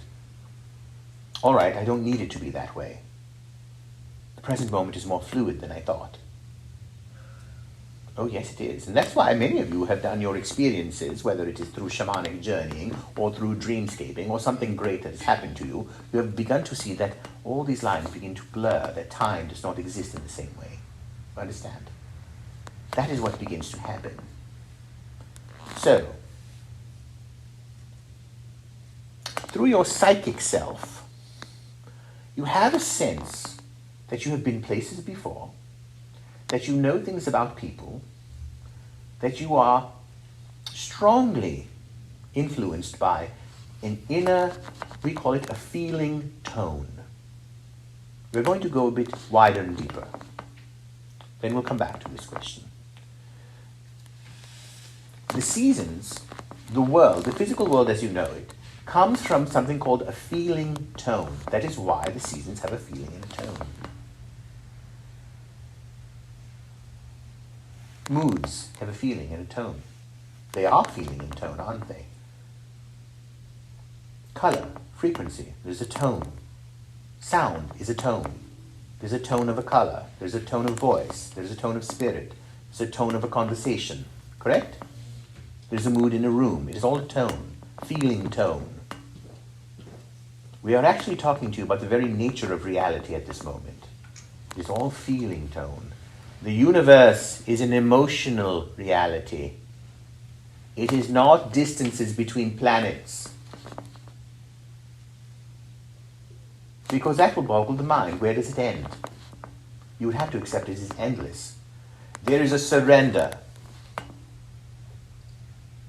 to the unknown, to the idea that you may never know.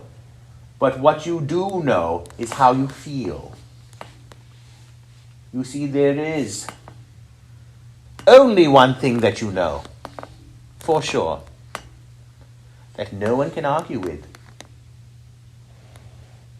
you. They cannot argue with you about how you feel. Whether your feelings are based on justifiable means or whatever, that is up for discussion. But you feel a certain way.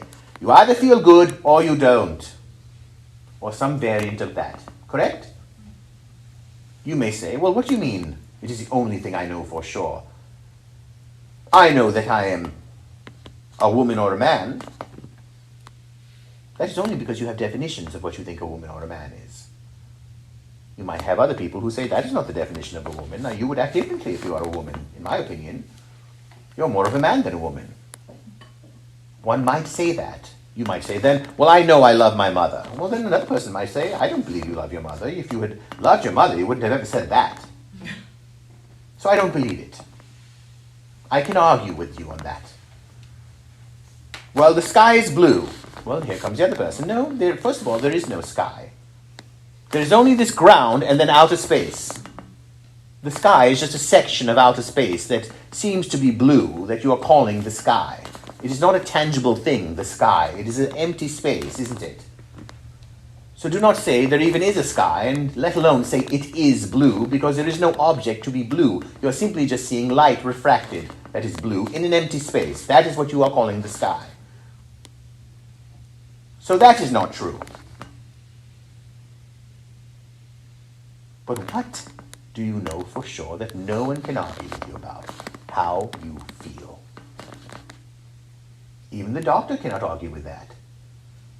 They can check you out, tell you everything is fine, and then you'll say, but I still don't feel good. Well, we'll have to run some more tests. Perhaps they don't have the instruments that are sensitive enough yet to find out what is going on with you. So you know how you feel. That is all you know. And it is either good or not so good. Guess what? That is your point of power as well.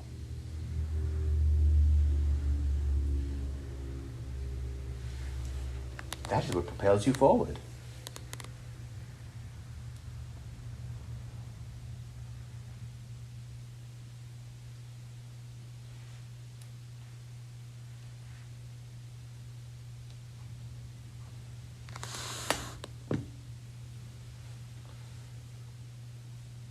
In the early stages of manifestation, you are inspired. You either hear or see something or feel something with one of your senses that you wish to feel for yourself, whether it was at a young age or at the moment. And in that moment of inspiration, you can spend an entire lifetime to get that feeling again, can't you? But the more you surrender to it, that tiny point, think of the tiny point in your life where there was that powerful moment, that powerful little essence, that kernel of that feeling that was so pure. Well, open it up and get inside of it. Open it up and get inside of it. The moment you do, you have become the feeling. You have been the feeling the entire time that you have been looking for it. It is just that you're looking for it everywhere else. You say, right, I have to look for it within. No, dear, you do not look for it within, you surrender. You surrender. There is a reason why animals and babies and certain plants are irresistible to everyone. It is because they are surrendered completely to what they are. It is that clarity. They are surrendered. They are naked in front of you, or not, just as comfortable. So many preconceived notions, so many judgments on yourself that you did not have as children. When you were a child, all they had to do was suggest to you to sing a song, and you would sing, get up and sing it for everyone. 2 or 3 years old. No inhibitions. It did not even matter if you knew the words or even knew a song. You would make up a song. Imagine trying that right now, here, tonight. Each one of you get up and sing. Oh, it would take some mental gymnastics, wouldn't it? What would I sing about? Would it even be authentic? With children, you would have to stop the others from joining in. They would cut in line to, while she was singing, the other one would start singing their own song. Listen to me. And then the one over there would say, no, listen to me. That would never happen here. Not at all. It would mess you up for the next 3 nights, wouldn't it? You would cringe next week while you're sitting in traffic, just at the thought of it. And so, you don't need to build yourselves up to get back to that state. You simply need to surrender a lot of these other things. But along the way, you have learned so much, you see. How do you begin to change a belief? During the day, perhaps tomorrow, begin to count, make a mental note of how many things you make wrong. That is a good way to begin. If you are extremely diligent, write them down. You might be very busy on your phones then, busier than even normal. What are you making wrong? Even the slightest thing. The slightest thing. You went to pump gas. This is dirty. Why didn't they clean this? You look to the right. Oh, you did not open the door for that other person. That was wrong. Just keep looking and writing how many things you find wrong. From the tiniest to the largest. You will fill pages.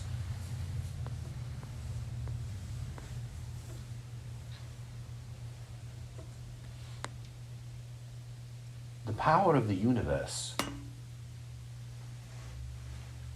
You will come to see this, and in your greatest moments, you have seen it already, is when you have surrendered to it all. But you have confused the word surrender with not doing anything, just letting it be. That is not what is meant. Surrender means that you are also relieving yourself of, you are surrendering the old beliefs about what you have made wrong. Now, does manifestation happen as a natural result of all of this? Of course it does. We showed you with the example of the embrace. Go back to it. Unbracing yourself, not making it wrong, suddenly you start to feel the hug. Now, let us say if you stuck to the beliefs, you would be like that old person that would rather be right than happy. I'm going to accept their apology. Not really. You're simply just putting it in a drawer to reference later in case they mess up again with you. But you will go along with it. See, that is not actually surrendering it. You are simply staying in the same position. You are adding some, what you think is a spiritual quality, that you have forgiven someone. That is only stage one of forgiveness. Mastering yourself means understanding that you are the creator of it. Let us repeat it. Forgiving what was done to you that was painful is only step one of your spiritual growth. 2, 3, 4, 5, 6, 7, 8, and infinitely will be where you understand that you created it. For you. And why would you do that? A final word on that. You would have to go back to the reasons you think you are here. If you think you are here to get what you want, look how it's turning out.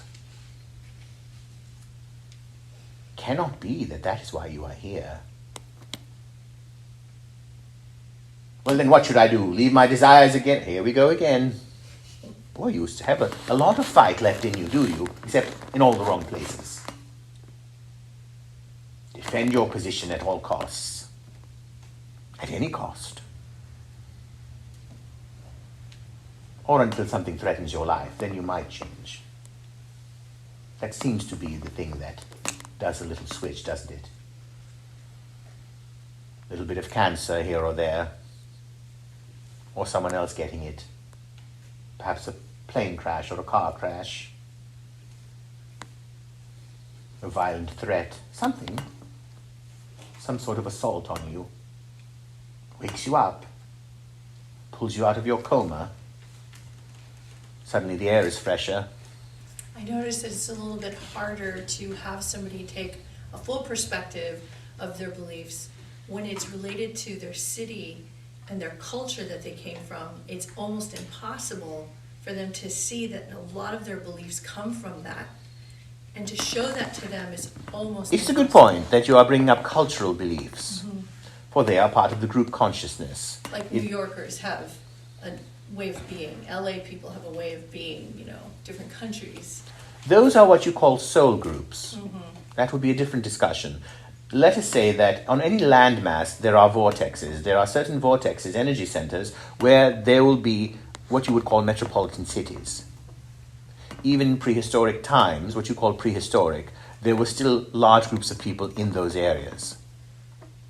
And so in a city such as Los Angeles or New York, even if you were to go back 100,000 years, there were more gathered in those areas, for there is an energy of the planet. It is a living species, you might say. There is an energy, a magnetism that is stronger in certain areas for certain things. It is not to say there are not vortexes in the middle of the country, but those vortexes are to bring what is there. And those who are there will never be the people who are here. Do you understand? So you are dealing with the physical environment. Now, culturally, depending on whether a person finds a great deal of safety in their culture, which they do, don't they? Mm-hmm. Now, you have chosen those cultures, you have chosen those ethnicities in order to experience that, if you wish to call it a costume or you wish to call it an outlook, in order to experience through that culture, through either staying in it or leaving it to some degree, the same initial prime objective of why you are here. So whether it is through your culture that you find it. Some people feel that they must have a certain set of beliefs that are not in conflict with the culture they are from. So what they are saying is, this is the correct culture that I'm already in, but I can add beliefs from other cultures. Now, if it seems to work for them, wonderful. If they are still having trouble, it is because they are stuck to these beliefs, you see. And of course they are having trouble, aren't they? Otherwise, why would they even search outside of those belief systems? Good point. So, soul groups move together, they choose certain cultures to incarnate into, to experience that. You have been other colors, you have been other religions, you have been no religion, you have been many things. There is not a finite number of lifetimes that you will experience. All of you may have different lifetimes. Remember, this is not the only physical environment. You may incarnate on other dimensions, other planetary systems. There are at least 1 trillion out there.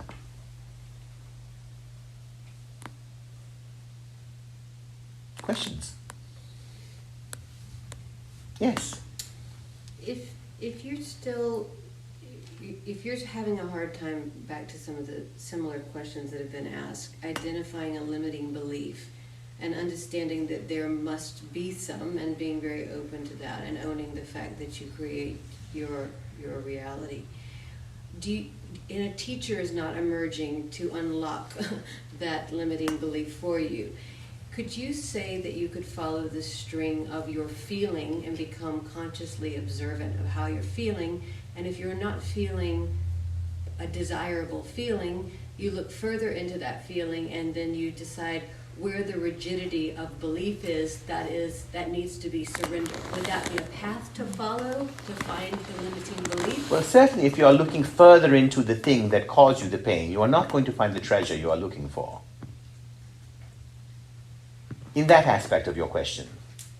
So it's not about looking further into the feeling, though we suspect you are referring to explore why you feel that way.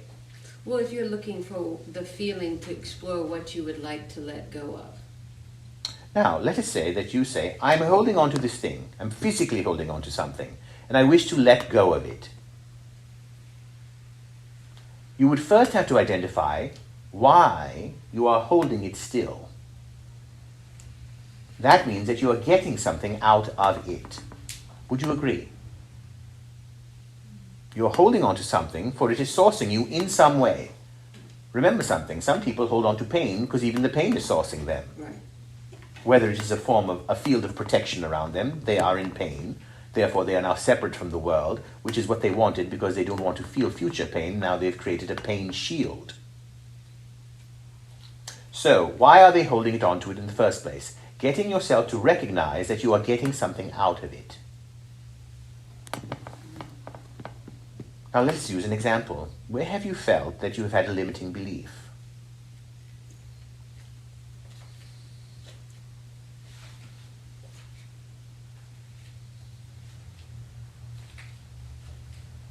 Well, anytime I feel, just based on this discussion, anytime I can recognize there's sometimes I feel I'm in an unpleasant situation, and I recognize that I've created that to some degree, but there's a blank space in having an awareness around why I created that. So I'm looking to identify this. Well, let us go to prime objectives. You see, you would have to form and plant your flag in your prime objective for why you exist. Why you have chosen this reality, at least. You understand that you are focused in this reality.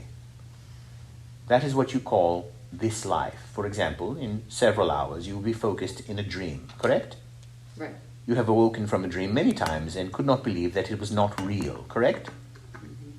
You understand, everyone? All of you have awoken from not only one dream, but countless dreams, where you could not believe that it was not real. You have even said it to someone if they were next to you, haven't you? You felt physical in the dream. You felt emotions. You felt everything that you feel now, you felt in the dream. Therefore, it was very unbelievable to you that you are suddenly back in your bed having a conversation with someone else when a moment ago you were somewhere else. Now, the only difference between that dream and what you call reality is that this reality seems to be more consistent and is obviously more consistent. The table is still the table, these people are still those people. You seem to be you still. Therefore, based on that evidence, this is reality and that was the dream. But that is the only difference, because you feel the same in both places. Both are real when you are there, correct? You're not in the dream most of the time thinking it's just a dream. Once in a while, it does happen, doesn't it? But most of the time, you are fully convinced. And you are fully convinced even now. Hence the nursery rhyme that life is but a dream. When you leave this body, as we began the discussion today, that within all life there is death, within all death there is life, it is but one portal, one doorway, not two separate ones. So, you will then believe that this experience was a dream. Now, to avoid it becoming very confusing and science fiction almost, let us go back to, do you have the power to choose how you feel? Yes, inherently you do. But it would be of utmost importance for you to see that your power of your beliefs forms your reality. It would have to be this substantial within your system, not second nature, but your nature. That your nature is understanding that every single thing that you experience is formed by your belief about it. So, you have a belief, let us say, that you find to be limiting. And you say, I created it to some degree. Why some degree, dear? Why not totally created it? Why do you say you created it to some degree? Did I say that? Yes. Then there's a limiting belief. Yes. Because I didn't even remember. Precisely. The beliefs become so patterned that after a while they become a manner of speech that you do not see whether there is a lack of power or power in it. Actually, there is a power in it. It's just that that power is not really serving you in the way you wish for it to serve you. Therefore, it feels like a lack of power. So, you created it to some degree. That would then be similar to what we said earlier, that, well, I accept that it is partly my fault, that relationship. But you will never be free from it then, you see. That is why you will attract the same type of person in a different way later. Because you are still in that belief. What is the belief? Whatever it may be about the behaviors of that person or non-behaviors of that person. It is very interesting, as of late, that have you noticed, very popular to say that person was a narcissist. Yeah. What does it even mean then? They only care about themselves. Is that it? That's the very thrust of that belief. They are hurting others. Do not be involved with the narcissist. Be aware of these people. You did not create them. They are not on the same frequency as you. Because mistakes happen. The universe misunderstands your intentions. Or your frequency, let us say that. The universe, if there even is one, misunderstands your frequency and somehow throws a narcissist next to you. How do I look out for a narcissist? Look in the mirror. But I care about other people. Do you care about the narcissist? No, they are not acting the way I want. Exactly. That is how they feel. So this labeling of people, it's not doing you any good. Do you think it does you good if someone labels you? You hate that. Unless they label you beautiful, then you're fine with that. But not just beautiful, then you have to be intelligent as well. So, complete acceptance that you have created every bit of it, that you decide powerfully there is nothing to feel bad about anymore. That is what is divine, is that you chose that because You have come to surrender to the expanded version of yourself. Don't you know that you already believe that? That is why you love to do what you love to do, because you feel it is a more expanded version of yourself. Some of you will not even give yourselves permission to do what you love. So, but you see, you still are doing things you love, whether it is you are cuddling up with your dog, but you are not pursuing an artistic career. Well, apparently cuddling up with your dog is more important now, or easier. Or perhaps that is actually the truth. And that is all you wish to do.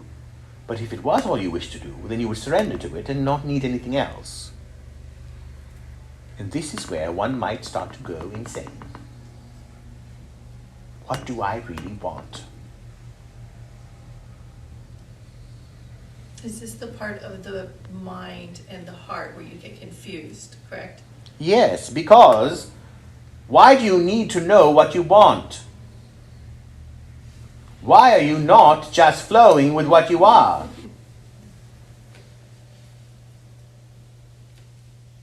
Have you demonized it?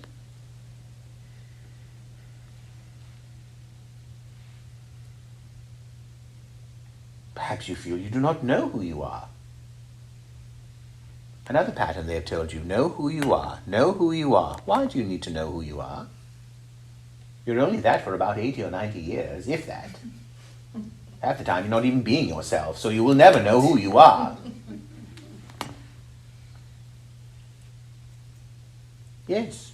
I feel I have done that for many years of just enjoying the moment, going with the flow, and not having any goals or making any specific decisions on the life I want to have. And it actually has not. Now I feel like I'm focusing on actually trying to make decisions and set goals, because I feel I've been on pause and just kind of, which is enjoyable. It's nice to float and be in the moment and just go with life. But I feel there's been no actual progress, although I know there has been, but that progress that Yes. I need. Now, it is possible that you've overlooked some things while you were floating.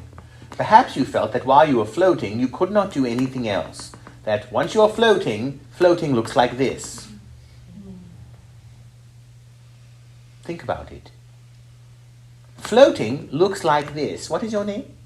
Natalie. Natalie. That when Natalie floats, floating looks like this. Floating means I do not have a direction. But all things that float have a direction. They're moving. But you're saying to not make decisions. Isn't that kind of what you said? You don't need to make a decision. You need to Yes. just be. To clarify for you, let us use your example. First of all, perhaps it is time for you to do that. And it was never time for you to do it before. Part of your dilemma, we suspect, is that you have suffered from some exhaustion and some bit of beating up on yourself that why did it take so long? You feel a bit empty-handed. Would you agree? All right then. So you have spent a certain number of years, and now there's a certain period of catching up, or maybe a little bit of regret that is fueling the catching up part. And so the linear time or age perhaps is also playing into it, that maybe you should be further than where you are. Maybe you should have more, whether it is a person or whether it is financial or whether it is a certain feeling about yourself. Just more by now. That is a big one for many of you, isn't it? By now you should have. Do you know there are those who are 10 years old who feel that? Not just 40 or 50 or 60. So, what we recommend to you here is that you would use all of your life force power, and there is plenty of it, dear, to declare for yourself that it was perfect that you floated in the way that you did, that you are glad you did it, that the experiences you had were very fulfilling and were a part of the sparkle of life for you, and that you know yourself to a certain degree, that you are not ready for those other experiences, but you are seasoned now, and now you are coming into a different part of the landscape, and that as an aware being you are saying, I'm not in the forest anymore, now I am in a different kind of wilderness, or I am in the desert, all beauty, not suffering, the beautiful parts of those environments. That you are simply doing what is necessary now, that you are free from the judgments of the past that have taken you out of the game. Do you notice that is what's pulling you out? How long it took you to get there? What do you do now? How do you catch up? Are you in a position to be able to reverse something? You are not reversing anything, dear. You are taking stock of where you are. You are deciding through an organic, natural inclination that is coming up through you, that is divine providence. You are approaching it from, maybe I did it wrong, and I cannot go back and change it. And therefore now, I must spend some extra energy here, though it is not a very pleasant feeling, notice that. It is not suddenly a vital feeling, a joy coming up through you to create. It is a little bit of desperation, do you understand? I feel like I've been enjoying it over the last few weeks. Good. But do you see that there's still a desire to change Right. and shift into it? Yes. All right then. So, not to make the past wrong. Right. Cannot do it. Remember, the point of your power is the present moment. Always. It will be when you leave here, it will be when you wake up, it will be in the middle of the night, it will be tomorrow, next week, and next month. You can count on it. It is always fresh, Natalie. It is always fresh. You will never have to worry about losing the present moment. That is a relief for your soul. So where you have to find out for yourself where you've judged the process so far. So if you say you are beginning to enjoy it, yes? You were talking about healing and it being a painful process or something, but I feel like the realization of things needing to change has actually been a joyous process. Good. Now, notice what it took for that, though, to get your attention. For many, and often is the case in this process, that the idea of duality, pain and pleasure, have to be shown. It is a programming that has been done since you were a child. Now what is happening is that you are learning to tap into joy as a source of inspiration rather than fear of damage. To shift your situation. I do not want to feel pain, therefore I will do something good. And that would be a never-ending cycle. What you are doing is now surrendering to there's a perfection happening. That is choosing how you feel. That is planting your flag firmly. And from that is where your world is now created, when the flag is planted firmly for yourself.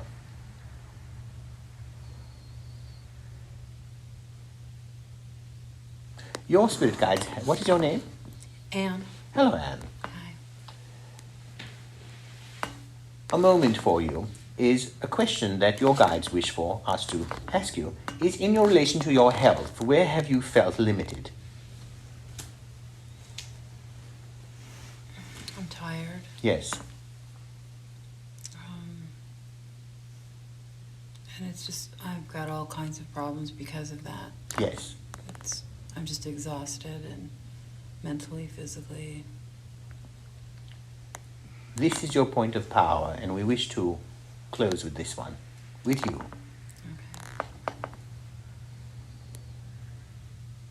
Okay. Your exhaustion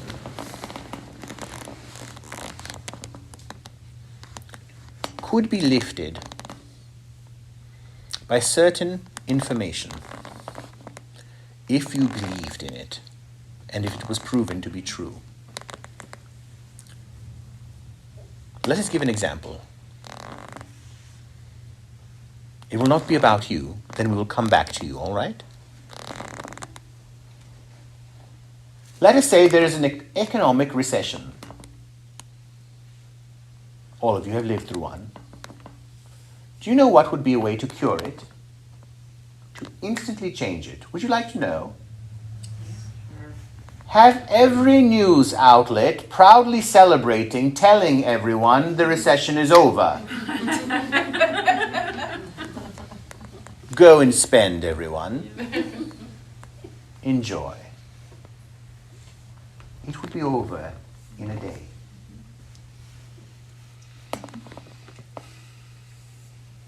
It is how the system, the nervous system of business and finances works, yes? Some people call it consumer confidence, yes? Now, what is the structure of that? That where they have placed their faith in providing them information has become the basis of what they believe and experience. If all of the news told them, and every website and every person on the street of any authority to them told them, indeed, it is over. If the great analysts that are in financial markets were to come on television that they admire and respected, from the right universities, of course, they're very strict standards of some people here, and told them this is how it is and spoke above them, they would bow and say, yes, all right, thank you. I have been given permission to be abundant now. I will go ahead and create that thing. I will invest in that. I will do this. And remember, other people who are also feeling the same will do the same thing. Therefore, it will only build because everyone is thinking it. Now, exhaustion. No one can tell you, Anne, that you are not exhausted. You know it to be true, yes? Yes. Number one, you are aware that in your life there have been instances where your mood or energy has changed because of circumstance changing also. Something good happens, you are more energized. Another bad thing happens, you are drained even more. In your particular case, you are coming to the realization that you are the power of love that you have been waiting to see in others. Yes. Unplug from them. They cannot give you what you want. It is not that they will not, it is that they cannot where they are. And it is not their role to, nor was it their role to 30 years ago. Your position was to come into the realization of yourself, the great love within yourself, the great wisdom within yourself, the great surrender to everything, that you are allowed to let go, to drop it, that you are allowed to not want anything from them anymore, not because you are angry, but because you are simply exhausted, that it doesn't make any sense anymore, logically, for your intelligent mind.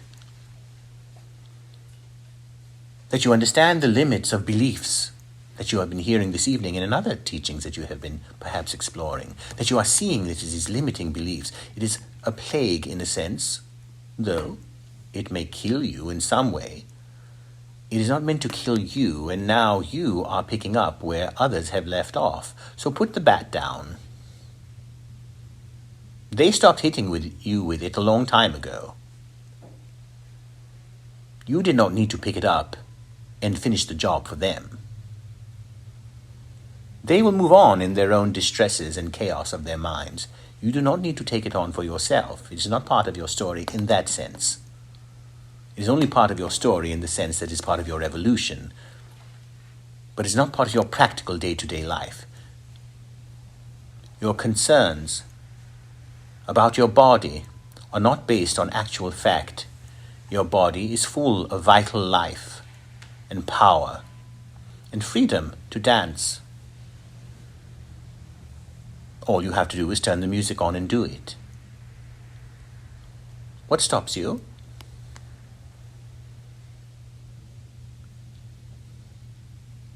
Fear.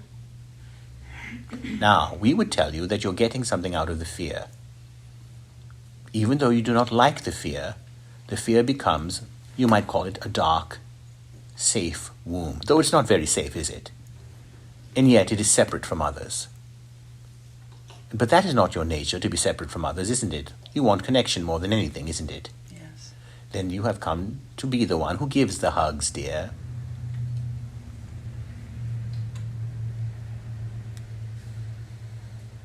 That is where your freedom lies.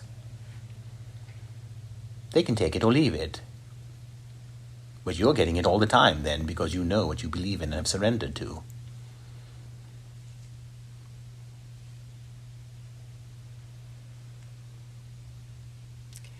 You let go of those expectations because there is no need for it. You are sourced by everything that you experience. They don't need to do anything for you, or to you, or say to you, or not say to you. You are fed. Why? Because you have been fed from the day you were born. You knew divine energy. You knew what love was, and you still do. It is inside of you. And so you can love them. How big is your love? How big is it? Very big. Then you can add even more planets onto your wings. Not less. Close your eyes, everyone.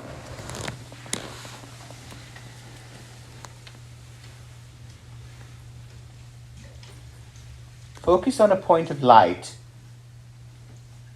in the darkness of your mind. A point of light so bright, away from the natural world of your environment on earth. Lift yourself there instantly.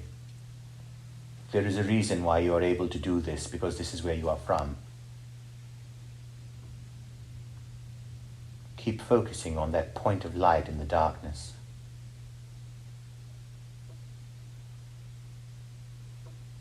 Notice that you are not looking at it with your eyes, for your eyes are closed. You are looking at it with your being. Feel the connection. There is no emotion in particular, it is all emotion. It is all of your being when you are focused on this point of light.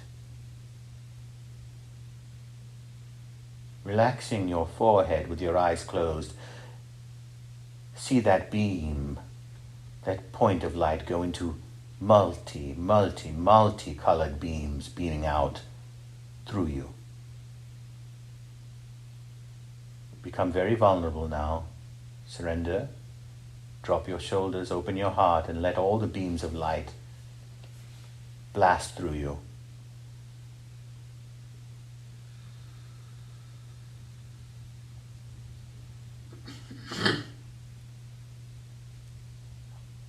Keep going. It's getting even more powerful. Enveloping you more. More beams and more beams. Brighter and thinner.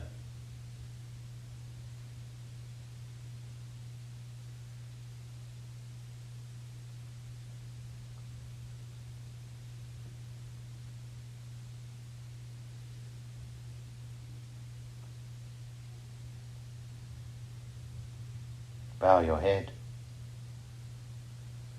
Breathe in. And open your eyes.